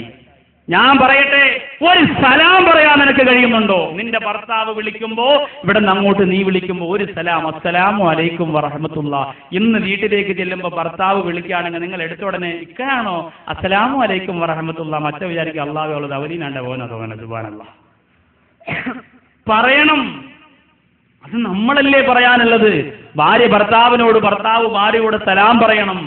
ആ സലാമിന്റെ മാധുര്യം അതൊക്കെ ജീവിതത്തിന്റെ സ്നേഹത്തിലുണ്ടാവും. എന്റെ പ്രിയമുള്ളവരെ, ഒരിക്കലും എത്ര ഭർത്താക്കന്മാരെ നിന്റെ ഭാര്യയ്ക്ക് കിട്ടിയാലും നിന്നെ അവൾ മറക്കാൻ പാടില്ല. എന്റെ സഹോദരങ്ങളെ, അതിനുവേണ്ടി അറിവ് നിനക്ക് പഠിപ്പിച്ചു കൊടുക്കണം. അല്ലാഹുവിന്റെ റസൂലിന്റെ പ്രിയപ്പെട്ട ഉമ്മു സലമ പറയുകയാണ്, എന്റെ മുത്തുനബി എനിക്ക് ഭർത്താവായി കിട്ടിയിട്ട് പോലും എന്റെ അബീ സലമയെ ഞാൻ മറന്നിട്ടില്ല. എന്റെ ഹബീബാന പ്രവാചകനെ എനിക്ക് ഭർത്താവായി കിട്ടിയിട്ട് പോലും അവാറുഹേ ബെദ്കാറുഹേ ദൂബേ ഹുവേ ദില്ലത്ത് മെഹേ കുച്ചി നഹീ മഹർ തരി മെഹബൂബ് കീ മില്ലത്ത് മെഹേ. സൂര്യചന്ദ്രനെ പോലെ പ്രകാശിക്കുന്ന പ്രശോഭയുള്ള പ്രകാശത്തിന്റെ പ്രോജ്വല പ്രഭ പൂരം മനോഹരമായ നബിയേ, അവിടുന്ന് എന്റെ ഭർത്താവായിട്ട് പോലും എന്റെ അബീ സൽമ എനിക്ക് മറക്കാൻ കഴിയുന്നില്ല നബിയേ. അങ്ങയുടെ മുമ്പിൽ വന്ന് അല്ലാഹുമ്മ അജ്റുനീ ഫീ മുസീബത്തി വഅഖ്ലിഫ്നീ ഖൈറൻ മിൻഹാ എന്ന ദിക്റുമാർ എനിക്ക് വന്ന് പഠിപ്പിച്ചു തന്ന എന്റെ പ്രിയതമനെ മറക്കാൻ എനിക്ക് കഴിയുന്നില്ല നബിയേ എന്നും സലമ പറഞ്ഞു പോലെങ്കിൽ അതേപോലെയാണടാ നീ നിന്റെ ഭാര്യയെ സ്നേഹിക്കേണ്ടത്. അതേ ഇഷ്ടത്തോടെ അതേ സ്നേഹത്തോടെയാണ് നീ നിന്റെ പ്രിയപ്പെട്ടവളെ സ്നേഹിക്കേണ്ടത്. അതല്ലാതെ എന്റെ പ്രിയമുള്ളവര് നിന്റെ വികാര പൂർത്തീകരണത്തിനുള്ള ഒരു യന്ത്രമല്ല, നിന്റെ വസ്ത്രമലക്കാനുള്ള മിഷനല്ല, നിന്റെ അടുക്കളയിൽ കറിയും കരയും പുരണ്ടിട്ട് കിടന്നുകൊണ്ട് പൊട്ടിക്കരഞ്ഞ് മുഖം തീർത്തു പൊട്ടിക്കരയാനുള്ള പെണ്ണല്ല. ആ പെണ്ണിനെ ആദരിക്കണമെടാ. അല്ലാഹുവിന്റെ ഖുർആൻ പറഞ്ഞില്ലേ, 2 പ്രാവശ്യം ഒരായത്തിലൂടെ നിങ്ങൾ പടച്ചോനെ സൂക്ഷിക്കാൻ പറഞ്ഞെങ്കിൽ അതെന്തിനാ സൂക്ഷിക്കാൻ പറഞ്ഞതെന്നറിയോ? അത് പെണ്ണിന്റെ വിഷയത്തിലാ. യാ അയ്യുഹന്നാസു ഇത്തഖൂ റബ്ബക്കുമുല്ലദീ ഖലഖക്കും മിൻ നഫ്സിൻ വാഹിദാ വഖലഖ മിൻഹാ സൗജഹാ വബസ്സ മിൻഹുമാ റിജാലൻ കസീറൻ വനിസാ. അല്ലാഹു പെണ്ണിനെ കുറിച്ച് പറഞ്ഞിട്ട് ആദ്യം ഇത്തഖൂ എന്ന് പറഞ്ഞെങ്കിൽ അവസാനം വീണ്ടും ആയത്തിന്റെ സമാപനം പറയാ വത്തഖുല്ലാഹല്ലദീ തസാലൂന ബിഹി വല്ലർഹാം. കുടുംബബന്ധത്തെക്കുറിച്ച് ചോദിക്കുന്ന പടച്ചോനെ, ആ പടച്ചോനെ നീ സൂക്ഷിക്കണമെന്നുള്ള അല്ലാഹു 2 പ്രാവശ്യം പെണ്ണിന്റെ വിഷയത്തിൽ പടച്ചോനെ പേടിക്കാൻ പറയാം. നമ്മൾ പേടിച്ചേ മതിയാവൂ. നമ്മൾ മരണപ്പെട്ടാൽ എന്റെ പ്രിയമുള്ളവരെ ആര് നമുക്ക് വേണ്ടി സ്വതക്ക ചെയ്യും? ആര് നമുക്ക് വേണ്ടി ദുആ ചെയ്യും? പ്രിയപ്പെട്ട സഹോദരിമാരെങ്കിലും നമുക്കതിന് ഉപയോഗപ്പെടുത്തണം. നമ്മുടെ ഭാര്യമാരെങ്കിലും നല്ല മുഅ്മിനീങ്ങളെ ജീവിച്ചിരിക്കുമ്പോൾ നമ്മുടെ മയ്യത്ത് കുളിപ്പിക്കാനും നിസ്കരിക്കാനും ആളുള്ളപ്പോൾ നമ്മൾ മരിച്ചാൽ അതൊരു സന്തോഷമുള്ള മരണമാണ്. എൻ്റെ പ്രിയമുള്ളവരെ, ഒരാഴ്ച മുമ്പ് പെരുമാതറ കടപ്പുറത്തേക്ക് വഴതിന് പോകുമ്പോൾ കണിയാവരം ആലുമൂട് പള്ളിയുടെ ഭാഗത്തുനിന്ന് വലത്തോട്ട് തിരിഞ്ഞ് ആ ടേണിങ്ങിൽ ഇറങ്ങിപ്പോകുന്ന സ്ഥലത്ത് കുറച്ച് ആൾക്കാർ കൂടി നിൽക്കാൻ. എന്താന്ന് നോക്കാൻ ഇറങ്ങിയപ്പോൾ ഹൈവേയുടെ മധ്യഭാഗത്ത് നിന്ന് പൈപ്പിൽ നിന്ന് വെള്ളം കൊണ്ടുവന്നിട്ട് ഒഴിച്ച് കളയാണ്. നോക്കുമ്പോൾ എൻ്റെ പ്രിയമുള്ളവരെ, മനുഷ്യന്റെ തലച്ചോറാണ്. രക്തം കട്ട പിടിച്ച് റോഡിൽ കിടക്കുന്നതിനെ വണ്ടി കയറി ഇറങ്ങാതിരിക്കാൻ വേണ്ടി തെറിച്ചുപോര ആ തലച്ചോറിന്റെ ശകലങ്ങളെ, എൻ്റെ പ്രിയമുള്ളവരെ, തലയിൽ നിന്ന് പൊട്ടിപ്പോയ മാംസകഷണങ്ങളെ, എല്ലും കൂടുകളെ വെള്ളം വീഴ്ത്തിയിട്ട് റോഡിൽ നിന്ന് അങ്ങോട്ട് മാറ്റുകയാണ്. എന്താ സംഭവിച്ചതെന്ന് ചോദിച്ചപ്പോൾ 30 വയസ്സിനകത്ത് പ്രായം വരുന്ന ഒരു സഹോദരൻ തിരുവനന്തപുരത്ത് നിന്ന് കൊല്ലത്തേക്ക് 2 വീലറിൽ യാത്ര ചെയ്തു. 30 വയസ്സിനകത്ത് പ്രായം വരുന്ന സാധുവാര സഹോദരൻ, ഈ 30 വയസ്സിനകത്ത് പ്രായം വരുന്ന സഹോദരൻ യാത്ര ചെയ്തു. അവിടെ വരുമ്പോൾ പുറകിൽ നിന്നുപോലെ ഒരു കറുത്ത നിറമുള്ള സ്കോർപിയോ വാഹനം ഈ സഹോദരന്റെ ബൈക്കടിച്ച് തെറിപ്പിച്ചു. അവര് നിർത്താതെ വേഗത പോലും കുറയ്ക്കാതെ ചീറിപ്പാഞ്ഞുകൊണ്ട് കടന്നുപോയി. അവസാനം എൻ്റെ പ്രിയമുള്ള സഹോദരങ്ങളെ, ഈ സാധുവായ സഹോദരൻ ഒന്നും പറ്റിയില്ല. കയ്യിൽ ചെറിയൊരു മുറിവുണ്ടായിരുന്നു. ബൈക്കോടുകൂടി വീണ ആ സഹോദരൻ അവിടെ നിന്ന് എഴുന്നേക്കാൻ പോകുമ്പോൾ പലരും കൈവച്ചുകൊണ്ട് പറഞ്ഞു അത്രേ, ആ സഹോദരന്റെ ഭാഗ്യം എന്താണ് എന്ന് നെഞ്ചത്ത് കൈവച്ചുകൊണ്ട് പറഞ്ഞുപോയി. പക്ഷേ പിന്നീടത് പറഞ്ഞു തീരുന്നതിന് മുമ്പ്, ആ സഹോദരൻ എഴുന്നേൽക്കുന്നതിന് മുമ്പ് അതുവഴി കടന്നു വന്ന ഒരു സൂപ്പർ ഫാസ്റ്റിന്റെ 2 ടയറും കയറി ഇറങ്ങി ആ സാധുവാര സഹോദരന്റെ തലച്ചോറ് ആ റോഡിന്റെ ഭാഗത്ത് ചിതറിപ്പോൾ ആ സെക്കൻഡില് 1 മിനിറ്റിനകത്ത് തന്നെ പിടഞ്ഞുകൊണ്ട് നോക്കി നിൽക്കുന്ന ജനങ്ങൾക്ക് മുന്നിൽ കിടന്നുകൊണ്ട് ആ സഹോദരൻ മരണപ്പെട്ടു പോരെങ്കിൽ ആ സഹോദരന്റെ വീട്ടിലും കാത്തിരിക്കുന്ന ഒരു ഭാര്യ ഉണ്ടാവില്ലേ? അച്ഛനെ കാത്തിരിക്കുന്ന മക്കളുണ്ടാവില്ലേ? എന്റെ സഹോദരങ്ങളെ, എങ്ങനെ എപ്പോഴും ഏത് സമയത്തും നമ്മെ കൊണ്ടുപോകാനുള്ള മരണമുണ്ടല്ലോ. ആ മരണത്തിന്റെ പിടിയിലേക്ക് പെടുന്നതിന് മുമ്പ് നമുക്ക് വേണ്ടി ദുആ ചെയ്യുന്ന മക്കളാക്കി നമ്മുടെ മക്കളെ, നമുക്ക് വേണ്ടി ദുആ ചെയ്യുന്ന ഭാര്യയാക്കി നമ്മുടെ ഭാര്യമാരെ നാം മാറ്റണം. അല്ലാഹു അതിന് നമുക്ക് തൗഫീഖ് തരട്ടെ. അപ്പോ 6ാമത്തെ കാര്യം അല്ലാഹുവിന്റെ റസൂൽ പറയാണ്. 6ാമത്തെ കാര്യം ഹബീബായ പ്രവാചകർ പറയുന്നു, പരമാവധി നിന്റെ പെണ്ണിനെ നീ സന്തോഷിപ്പിക്കുക. ഇതാണ് 6. ബാക്കി 6 ഇൻഷാല്ലാഹ് നമുക്ക് നാളെ പറയാം. പരമാവധി നിന്റെ പെണ്ണിനെ നീ സന്തോഷിപ്പിക്കുക. എങ്ങനെയാ സന്തോഷിപ്പിക്കുക? അടുത്ത് എന്നിട്ട് ക്ലിക്കളായി കൊടുക്കുക. അതല്ല, സന്തോഷിപ്പിക്കുക എന്ന് പറഞ്ഞാൽ എന്താ? പ്രിയപ്പെട്ട വാലി ഉസ്താദ് പറഞ്ഞല്ലേ ഇങ്ങോട്ട് വാകാറല്ലേ എന്ന് പറഞ്ഞ് ഇങ്ങനെ ഇങ്ങനെയല്ല. അത് അവരറിയും. അങ്ങനല്ല സന്തോഷിപ്പിക്കുക. സന്തോഷിപ്പിക്കുക എന്ന് പറഞ്ഞാൽ എന്തൊക്കെയുണ്ട്? എന്തൊക്കെ കൊണ്ട് നിങ്ങൾക്ക് നിങ്ങളുടെ പ്രിയപ്പെട്ട ഭാര്യമാരെ സന്തോഷിപ്പിക്കാൻ പറ്റും? അള്ളാഹുവിന്റെ റസൂൽ ഏറ്റവും അധികം ഭാര്യമാരെ സന്തോഷിപ്പിച്ചിരുന്നത് ചുംബനം കൊണ്ടായിരുന്നു. അള്ളാഹുവിന്റെ റസൂൽ, പ്രിയപ്പെട്ട പ്രവാചകർ. അത് മാത്രമല്ല, ബഹുമാനപ്പെട്ട ലുഖ്മാനുൽ ഹകീം റളിയല്ലാഹു തആല അൻഹു പറയുന്നു തന്റെ പ്രിയപ്പെട്ട മകനോട്, അയ്യകൂ യംബഗീ ലിൽ ആഖിലി അയ്യകൂന ഫീ അഹ്ലിഹി കസ്സബീ. വീട്ടിനകത്തൊരു കുട്ടിയെ പോലെയാകണം ബുദ്ധിമാൻ. നല്ല ബുദ്ധിയുള്ള ആണെന്ന് പറയുന്നവനുണ്ടല്ലോ, അവൻ ആരായിരിക്കണമെന്നറിയോ?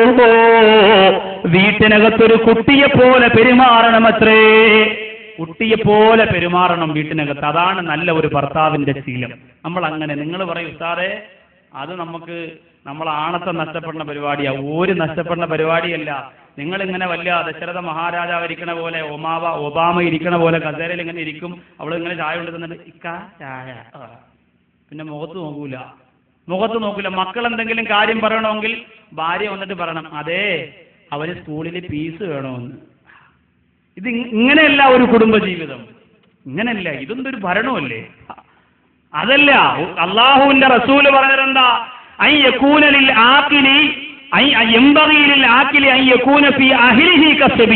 ഒരു കുട്ടിയെ പോലെ വീട്ടിൽ അവൻ പെരുമാറണം. പക്ഷേ അതിരിവിട്ട് കിടക്കാൻ പാടില്ല. എങ്കിൽ തീർന്നു. പെണ്ണാണായി ആണ് പെണ്ണായി സുഖജീവിതം. അതിരിവിട്ട് കിടന്നത് കൊണ്ടാ അബൂജഹൽ വെളിയിൽ എന്തൊരു പവറായിരുന്നു. കുറേശികളൊത്തൊരുമിത്തവർ പാടി, അനാഥയാലിവനാണോ നബിയായി വന്നോ.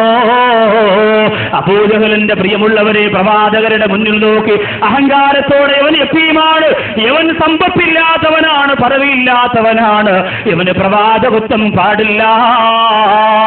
ഇവിടെ ആരാകണമെങ്കിലും എന്താകണമെങ്കിലും അബൂജഹലുണ്ട്, എനിക്ക് പറ്റുമെന്ന് പ്രഖ്യാപിച്ച അബൂജഹലിനെ ഭാര്യ വിളിച്ചിരുന്നതെന്താ? കഞ്ഞി എന്നായിരുന്നു. ഭാര്യ വിളിച്ചു. എന്താ? ഒന്നിനും കൊള്ളൂല വീട്ടിനകത്ത് ഭാര്യയുടെ മുന്നിൽ അവനൊന്നുമല്ല. അങ്ങനെയുള്ള ചില സഹോദരങ്ങളുണ്ട്. പള്ളിയിലാണ് ഭരണം, റോഡിലാണ് ഭരണം, ചായക്കടയിലോ. വീട്ടിൽ പോയാൽ പെണ്ണുമ്പോൾ എങ്ങോട്ട് നിൽക്കുവാന്ന് പറഞ്ഞാൽ അവിടെ നിൽക്കണം, അങ്ങോട്ട് പോകാൻ പറഞ്ഞാൽ അങ്ങോട്ട് പോകണം. അതല്ല ആണത്വം. വീട്ടിൽ നീ നിന്റെ ഭാര്യയുടെ മുന്നിൽ കുട്ടിയെ പോലെ ആയിരിക്കുമ്പോഴും നിന്റെ ആണത്വം നഷ്ടപ്പെടാൻ പാടില്ല. അള്ളാഹുവിന്റെ റസൂലിന്റെ മുന്നിൽ ആയിഷാ ബീവി റളിയല്ലാഹു അൻഹ പറയുന്നു, അത്തൈതു നബിയ സല്ലല്ലാഹു അലൈഹി വസല്ലം ബിഹരീറത്തി ത്വആം. ഭക്ഷണത്തിന്റെ ഹരീറത്ത് എന്ന് പറയുന്ന ഒരു വിഭാഗമുണ്ട്. നല്ല ഈത്തപ്പഴവും മാവും തേനുമെല്ലാം കുഴച്ചുണ്ടാക്കിയ ഒരു ഭക്ഷണം ഭർത്താവിന് മുന്നിലേക്ക് കൊണ്ടു കൊടുക്കുകയാണ്. അങ്ങനെ വല്ലപ്പോഴും ഒരു സ്പെഷ്യൽ ഭർത്താവിന് ഉണ്ടാക്കി കൊടുക്കണം. ഭാര്യമാർ സ്നേഹം അധികരിക്കാൻ അത് നല്ലതാണ്. ദൈവം ഉണ്ടാക്കാതിരിക്കണം നല്ലതെന്ന് തോന്നുന്നു. ഉള്ള സ്നേഹം കൂടെ ഇല്ലാതാക്കണമെന്നില്ല. സാമ്പാർ ഉണ്ടാക്കിയിട്ടൊരു പച്ച ചോദിച്ചത്രേ, കുറെ കമ്പും കോണിയും പറക്കി ഇതിനകത്തിട്ട് ജാമ്പാറാ പോലും ഒരു ടേസ്റ്റും ഇല്ലാത്തതുകൊണ്ടാ പറയണേ. ഇന്ന് നമ്മുടെ താത്തമാർക്കൊന്നും കൈപ്പുണ്യമില്ല. കാരണം എന്താ? വീട്ടിന്റെ പരിസരത്തൊക്കെ പണ്ട് മുരിങ്ങയ്ക്കയും അമരയ്ക്കയും വെണ്ടയ്ക്കയും പാവയ്ക്കയും കൊണ്ടായിരുന്നു. ഇന്ന് അവരൊന്നും ഇല്ലെന്ന് ചുക്കൂർക്കായി സുധീർക്കായി മാത്രമേ ഉള്ളൂ. പണ്ടുള്ളവർ പറഞ്ഞിട്ടില്ലേ, മുരിങ്ങാമരം രണ്ടുള്ള വീട്ടിൽ ഹൂലിമാ കൂട്ടാന്റെ മുട്ടറിയേണ്ടതില്ലടി ഫാത്തിമ. 2 മുരിങ്ങാമരം ഒരു വീട്ടിലുണ്ടെങ്കിൽ 10 ദിവസം മീൻ കിട്ടിയില്ലെങ്കിൽ 4 കൂട്ടം കറി ഉണ്ടാവും. വിഷമിക്കണ്ട. കാരണം എന്താ? അതൊക്കെ ഉണ്ടാക്കാൻ പറ്റും. അൽഹംദുലില്ലാഹ് ഇന്ന് ഈ വിനീതന് ഭക്ഷണം തന്ന വീട്ടുകാരെ അള്ളാഹു അനുഗ്രഹിക്കുമാറാകട്ടെ. വളരെ സുവിശേഷമായ ഭക്ഷണം. അള്ളാഹു ആ സഹോദരന്റെ കുടുംബത്തെ അനുഗ്രഹിക്കട്ടെ. അതിന് പകരം അള്ളാഹു സുബ്ഹാനഹു വ തആല സറബുദ്ദീൻ എന്ന സഹോദരന്റെ കുടുംബത്തിന് സ്വർഗത്തിന്റെ ഭക്ഷണം കൊടുത്ത് അനുഗ്രഹിക്കുമാറാകട്ടെ. ഓരോ സഹോദരിമാരും കൈപുണ്യമുള്ളവരാകാൻ വേറൊന്നും വേണ്ട. സ്നേഹത്തോടെ ഭർത്താവിനെ വെച്ചാൽ മതി. ഇതെന്താ പെട്ടെന്ന് ആവട്ടുമ്മ, മറ്റത് തുടങ്ങാറായി ഉമ്മ, അങ്ങനെ അരിഞ്ഞെറിഞ്ഞിട്ടിട്ട് എല്ലാം കൂടെ കലക്കി മച്ചാടുമ്പോ അതാ സ്പെഷ്യൽ. സുബ്ഹാനല്ലാഹ്. എലിയെ ടെസ്റ്റ് ചെയ്യുന്ന ശാസ്ത്രജ്ഞന്മാരെ പോലെ ആദ്യമായിട്ട് പാലവുക്ക് വാച്ച് നമുക്ക് കിട്ടണേ. നമ്മൾ ജീവനോടെ ഇരുന്നാൽ പിന്നെ എല്ലാവർക്കും കൊടുക്കും. അങ്ങനെ ആവരുത്. ഇന്ന് താത്തമാർക്ക് ഭക്ഷണം വെക്കാൻ വയ്യ. ഉസ്താദിന് ചെലവാന്നും പറഞ്ഞുകൊണ്ട് ചെലവെടുക്കുന്ന ആൾ വന്ന് പറഞ്ഞാലോ, ബാപ്പാടെ പോക്കറ്റിൽ നിന്ന് 200 രൂപ എടുത്ത് കൊടുക്കും. കൊണ്ടുപോയിക്കും മോനെ, ഏതെങ്കിലും ഹോട്ടലിൽ നിന്ന് വാങ്ങിച്ചു കൊടുക്കും. പാവട്ടെ രക്ഷപ്പെടട്ടെ. കൊണ്ടുപോയി സുഖമായിട്ട് കഴിക്കും, സുഖമായിട്ട് സുഖലോലുവയായിട്ട് കഴിക്കും. അങ്ങനല്ല നമ്മൾ ചെയ്യേണ്ടത്. നമ്മുടെ കൈ കൊണ്ട് എന്തെങ്കിലും ഒരു സ്പെഷ്യൽ വല്ലപ്പോഴും ഭർത്താവിനുണ്ടാക്കി കൊടുക്കണം. അല്ലാതെ വീട്ടിൽ വന്ന് കയറുമ്പോ ഉമ്മ ഇന്ന് എന്റെ മച്ചാക്ക് സ്പെഷ്യൽ വത്സൻ, അത് ഉമ്മച്ചി ഉണ്ടാക്കി കൊടുക്കും. നീ ഉണ്ടാക്കണം. സ്പെഷ്യൽ നീ ഉണ്ടാക്കണം, നിന്റെ കൈ കൊണ്ടുണ്ടാക്കണം. എങ്കിൽ ആ ഭർത്താവിന് നിന്റെ അടുത്ത് സ്നേഹമില്ല. ഉമ്മച്ചെ കൊണ്ട്, അനിയത്തെ കൊണ്ട്, ദാതച്ചെ കൊണ്ട് ഉണ്ടാക്കിയിട്ട് നമ്മളിങ്ങനെ നോവലും വായിച്ചുകൊണ്ട് ഇങ്ങനെ ഇറങ്ങിത്തിരിക്കുക. അതല്ല, നമ്മളെന്ത് ചെയ്യണം? നമ്മുടെ പ്രിയപ്പെട്ടവന് നമ്മുടെ കൈകൊണ്ട് മധുരിക്കുന്ന ഭക്ഷണം ഉണ്ടാക്കി കൊടുക്കണം. അതുകൊണ്ടാണ് ലോകത്തിൽ നിന്ന് അലി റളിയല്ലാഹു അൻഹുവിന്റെ മുന്നിൽ വിട പറയാൻ പോകുന്ന ഫാത്തിമ ബീവി റളിയല്ലാഹു തആല അൻഹാ താൻ പാചകം ചെയ്ത ഭക്ഷണം ഒരുമിച്ചിരുന്ന് കഴിക്കാൻ നിർബന്ധിച്ചത് ആ കൈപുണ്യത്തിലൂടെ പൊരുത്തം കിട്ടാൻ. പറയുന്നു, അതേതു നബിയ സല്ലല്ലാഹു അലൈഹി വസല്ലം ബിഹരീറത്തി ത്വാം. ആ ഭക്ഷണവും കൊണ്ട് അവിടെ ചെന്നപ്പോ വഇൻദഹു സൗദ, പ്രവാചകരുടെ അടുത്ത് സൗദാ ബീവി എന്ന് പറയുന്ന പ്രവാചകന്റെ മറ്റൊരു ഭാര്യ ഇരിക്കുന്നുണ്ട്. ഇത് കണ്ടപ്പോ ആയിഷാ ബീവി റളിയല്ലാഹു അൻഹ സാമാന്യ മര്യാദ വെച്ചുകൊണ്ട് എന്ത് ചെയ്തു? ഇതങ്ങോട്ട് മുമ്പോട്ട് വെച്ചു കൊടുത്തിട്ട് പറഞ്ഞു, കുലി, നീ കൂടി കഴിച്ചോ സൗദ എന്ന് പറഞ്ഞു. സൗദാ ബീവി റളിയല്ലാഹു അൻഹ പറഞ്ഞു, ഓ നമ്മക്ക് വേണ്ടേ, നിങ്ങളുടെ ഭർത്താവിന് സ്പെഷ്യൽ വേണ്ട. ആയിഷാ ബീവി പറഞ്ഞു, സൗദാ മര്യാദയ്ക്ക് കഴിക്കണം നല്ലത്, ഇല്ലെങ്കിൽ വല്ലാഹി ഈ മാവ് വാരി നിന്റെ മോന്തയ്ക്ക് ഞാൻ തേക്കും. സൗദാ ബീവി പറഞ്ഞു, നീ തോനെ തേക്കും, എനിക്ക് വേണ്ട. ആയിഷാ ബീവി റളിയല്ലാഹു ആരെ മുമ്പിലാ നടക്കണെന്നറിയോ? ആരെ മുമ്പിലാ? മുഹമ്മദുൻ അശ്റഫുൽ അറാബി വല്ലജമീ മുഹമ്മദുൻ ഖൈറു മൻ യംശി അലാ ഖദമീ.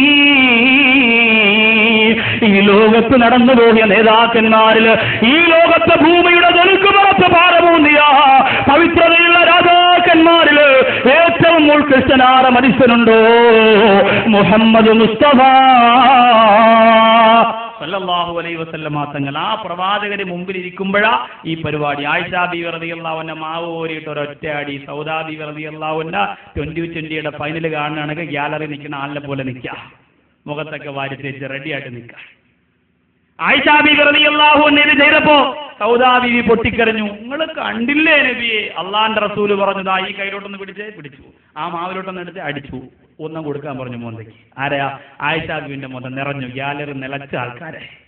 നല്ലതുപോലെ ആയിഷാ ബീവി റളിയല്ലാഹു അൻഹ പോയെന്ന് വെച്ചപ്പോ പ്രവാചകൻ ചിരിച്ചു, രണ്ടുപേരും പൊട്ടിച്ചിരിച്ചു. അള്ളാന്റെ റസൂല് പറഞ്ഞു, ചിരിയൊക്കെ കൊള്ളാം, പെട്ടെന്ന് പോയി മുഖം കഴുകിക്കോ, ഉമർ റളിയല്ലാഹു അൻഹു ഇപ്പൊ വരും, ജീവിതത്തിൽ പിന്നെ ഭക്ഷണം കഴിക്കാൻ കൈയുണ്ടാവൂല. തമാശ പറഞ്ഞെങ്കിലും അതിനിടയിൽ റുജൂലിയത്ത് നഷ്ടപ്പെടുത്തിയില്ല. ആന കളിക്കാൻ പറഞ്ഞാൽ ആളുകൾ വരുമ്പോഴും ഇങ്ങനെ ആന കളിച്ചുകൊണ്ടിരിക്കരുത്, അന്നേരം എഴുന്നേക്കണം. ഭാര്യയും ഭർത്താവും തമാശ കളിക്കുമ്പോ ആരെങ്കിലും വന്നാലും നിന്റെ ആണത്വം നഷ്ടപ്പെട്ടു പോകുന്ന രീതിയിൽ നീ ഇരിക്കാൻ പാടില്ല. ഭാര്യയോട് തമാശ വേണം. അള്ളാഹുവിന്റെ റസൂൽ ആയിഷാ ബീവിയായിട്ട് ഓട്ടമത്സരം നടത്തി എന്ന് പറഞ്ഞുകൊണ്ട് നമ്മൾ പൂവച്ചന് മുതൽ ഉണ്ടപ്പാറ വരെ ഉപ്പാപ്പയും അമ്മയും റെഡി, മക്കൾ 1 2 3 എന്ന് പറഞ്ഞാൽ ഓടാൻ പറ്റുമോ? ട്രാൻസ്പോർട്ട് ബസ് വന്നാൽ ഉപ്പാപ്പയും അമ്മയും പൊടി പോലും ഇല്ല കണ്ടുപിടിക്കാൻ. അപ്പൊ അങ്ങനെ ഓട്ട മത്സരം നടത്താനല്ല പറഞ്ഞത്. അള്ളാഹുവിന്റെ റസൂൽ മത്സരം നടത്തി, 2 പ്രാവശ്യം നടത്തി. എന്തിനാ നടത്തിയത്? ഭാര്യമാരെ സന്തോഷിപ്പിക്കാൻ. പ്രിയപ്പെട്ട ഭാര്യ ആയിഷാ ബീവി റളിയല്ലാഹു അൻഹയുടെ തിളങ്ങുന്ന മുഖം കാണാനുള്ള ആഗ്രഹം കൊണ്ട്, അതുകൊണ്ട് നീ ഒരു കുട്ടിയെ പോലെ സ്വല്പനേരം നിന്റെ വീട്ടിനകത്ത് നിനക്കൊന്ന് പ്രവർത്തിച്ചുകൂടെ? അല്ലാഹുവിന്റെ റസൂൽ പറഞ്ഞതാ. അലി റളിയല്ലാഹു അൻഹും ഫാത്തിമ ബീവി റളിയല്ലാഹു അൻഹയും അങ്ങനെയായിരുന്നല്ലോ. എന്തെല്ലാം രസകരമായ 100 കണക്കിന് സംഭവങ്ങൾ, രസകരമായ സ്തംഭിച്ചു പോകുന്ന ചിരിക്കാത്ത മനുഷ്യർ പോലും പൊട്ടിച്ചിരിച്ചുകൊണ്ട് അവസാനം നിറകണ്ണുകളോടെ പൊട്ടിക്കരഞ്ഞു പോകുന്ന 100 കണക്കിന് സംഭവങ്ങൾ അലി റളിയല്ലാഹു തആല അൻഹുവിന്റെയും ഫാത്തിമ ബീവി റളിയല്ലാഹു തആല അൻഹയുടെയും അടുത്ത് സംഭവിച്ചിട്ടുണ്ട്. മുർത്തദ ബിൻ സാബിത്ത് റളിയല്ലാഹു അൻഹു പറയുന്നു, അറബി തള്ളമാരിൽ ചില സ്ത്രീകളുണ്ടായിരുന്നു. അവരെന്ത് ചെയ്യുമായിരുന്നു? ഭർത്താവിനെ ഒരു കൊച്ചുകുട്ടിയെ പോലെ ഉപയോഗപ്പെടുത്തിയിട്ട് അടിമയാക്കാനുള്ള മരുന്ന് തന്റെ മകൾക്ക് പറഞ്ഞു കൊടുക്കുമായിരുന്നു. കല്യാണത്തിന്റെ തലേ ദിവസം മകളെ വിളിച്ചിട്ട് പറഞ്ഞു കൊടുക്കും. മുർത്തദ ബിൻ സാബിത്ത് റളിയല്ലാഹു അൻഹു പറയുന്നു, കല്യാണത്തിന്റെ തലേ ദിവസം അറബി തള്ളമാരിൽ ചിലർ തന്റെ പെൺമക്കളെ വിളിച്ചിട്ട് പറയുമായിരുന്നു, പെണ്ണേ, നാളെ മുതൽ നീ ചെന്ന് കയറുന്നത് പുതിയൊരു വീട്ടിലാണ്, പുതിയൊരു രൂപവും ഭാവവുമാണ് അവിടെ. നിന്റെ ഭർത്താവ് ഇപ്പൊ എന്ത് ചോദിച്ചാലും നിനക്ക് തരും, നീ എവിടെ പോണമെന്ന് പറഞ്ഞാലും നിന്നെ കൊണ്ടുപോകും.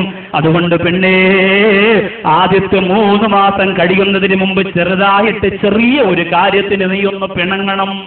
അമ്മമാര് പറഞ്ഞു കൊടുക്കാണ് ഐഡിയ മക്കളോട്. 3 മാസത്തിനകത്ത് ചെറിയൊരു പിണക്കം കാണിച്ച് ഒന്നും കഴിക്കാതെ വീട്ടിനകത്ത് ഇങ്ങനെ കിടക്കണം. ഈ പിണക്കത്തിന്റെ സമയത്ത് നിന്റെ ഭർത്താവ് നിന്റെ കൂടെ നിന്നാൽ, ഉമ്മാരെ കുറ്റപ്പെടുത്തി നാട്ടുകാരെ കുറ്റപ്പെടുത്തി നിന്റെ കൂടെ നിന്റെ ഭർത്താവ് നിന്നാൽ ഒന്നാമത്തെ ടെസ്റ്റിൽ നീ പാസ്സായി. അടുത്ത ടെസ്റ്റ് 3 മാസം കഴിഞ്ഞ് 6ാമത്തെ മാസം തുടങ്ങുമ്പോഴാണ്. 6ാമത്തെ മാസം ഇതേപോലെ 2 ദിവസം ഭർത്താവ് എന്ത് ചെയ്താലും ഇണങ്ങലും പിണങ്ങി തന്നെ കിടക്കണം. അപ്പൊ ഭർത്താവ് പോയിട്ട് നേരെ ഉമ്മാന്റെ അടുത്ത് ചോദിക്കും, പാത്രം എടുത്ത് വെളിയേറിയും, അനിയന്റെ വാലക്കുറ്റിക്ക് അടിക്കും, അവൻ അപ്പുറത്തോട്ട് പോയിട്ട് മുടിയും വളർത്തി ഞാൻ അന്യൻ എന്ന് പറഞ്ഞ് തിരിച്ചു വരും. അങ്ങനെ കൂട്ടയടിയാവും, ബഹളം ഉണ്ടാവും, ലഹളയാവും. ഇതിനിടയിൽ നിനക്ക് അടുത്ത 3ാമത്തെ ടെസ്റ്റിനുള്ള സമയമാവും. ആ ടെസ്റ്റും കൂടി നടത്തുമ്പോ മുർത്തദ് ബിൻ സാബിത്ത് റളിയല്ലാഹു അൻഹു പറയുന്നു, വഹുവ ഹിമാറുകി വഹുവ ഹിമാറുകി, അങ്ങനെ അവൻ നിന്റെ കഴുതയാകും പെണ്ണേ, അവനങ്ങനെ നിന്റെ കഴുതയാകും. അങ്ങനെ കഴുതകളാറ് എത്ര ഭർത്താക്കന്മാരുണ്ട്. നൊന്തു പ്രസവിച്ച ഉമ്മാന്റെ മുഖപ്പെടുത്തിട്ട് പ്രിയപ്പെട്ടവളെ കൽപ്പ കൈപിടിച്ചുകൊണ്ട് ഇറങ്ങിപ്പോലെ എത്രയോ ഭർത്താക്കന്മാരുണ്ട്. ആ ഉമ്മാടെ ശാപം മരിക്കുന്നത് വരെ പൊന്നുപോലെ നിന്റെ തലയിൽ നിന്ന് പോയില്ലടാ ചെറുപ്പക്കാരാ. അള്ളാന്റെ റസൂല് പറയാ, ഭാര്യയുടെ വാക്ക് കേട്ടുകൊണ്ട് അടിമയാറി ജീവിക്കുന്നവനില്ലേ, അവൻ നശിച്ചിരിക്കുന്നേ, അവൻ നശിച്ചിരിക്കുന്നേ. മുത്തുനബി മുഹമ്മദ് മുസ്തഫ. കളിചിരി വേണം, തമാശ വേണം, പക്ഷേ നിന്റെ ആണത്വം നഷ്ടപ്പെടുത്താൻ പാടില്ല. നിന്റെ ആണത്വത്തിന് എതിര് പ്രവർത്തിക്കുന്ന ഒന്ന് നിന്റെ ജീവിതത്തിൽ വരാൻ പാടില്ല. പരമാവധി നിന്റെ പ്രിയപ്പെട്ട ഭാര്യമാരെ സന്തോഷിപ്പിക്കുക.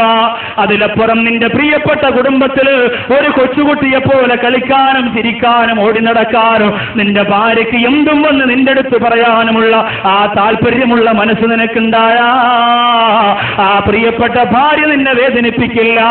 നീ വിദേശ രാജ്യത്ത് പോയി 50 കൊല്ലം നിന്നാലും തലയുടെ ഒരു മുടി പോലും പുറത്തു കാണിക്കാറ് നിസ്കരിച്ചുകൊണ്ട്, സുന്നത്ത് നിസ്കരിച്ചുകൊണ്ട്, നോമ്പ് പിടിച്ചുകൊണ്ട്, ദിക്ർ ചൊല്ലിയിട്ട് പവിത്രയായ പെണ്ണാറ് ശരീരം സൂക്ഷിച്ചുകൊണ്ട് അവൾ കഴിഞ്ഞുകൂടും ചെറുപ്പക്കാരാ. അതുകൊണ്ട് പെണ്ണിനെ നിർത്തേണ്ടതുപോലെ നിർത്തുക. ആ പെണ്ണിനെ ചിരിപ്പിക്കുക, തമാശ പറയുക, കളിപ്പിക്കുക, കരയിപ്പിക്കുക. അതിനപ്പുറം എന്റെ പ്രിയമുള്ള ചെറുപ്പക്കാരാ, നിന്റെ ആണത്വം നഷ്ടപ്പെട്ടു പോകുന്ന ഒരു പ്രവർത്തനങ്ങളും ഭാര്യമാരോട് കാണിക്കാൻ പാടില്ല. അല്ലാഹുവിന്റെ റസൂല് പുഞ്ചിരിക്കുമ്പോൾ, ഹബീബാന പ്രവാചകർ തമാശ പറയുമ്പോൾ, ഭാര്യമാരുടെ മുഖത്തേക്കൊന്ന് നോക്കുമ്പോ തന്നെ ഹബീബാന പ്രവാചകന്റെ മനസ്സിൽ ഞങ്ങളോട് വെറുപ്പുണ്ട് എന്ന് തോന്നും.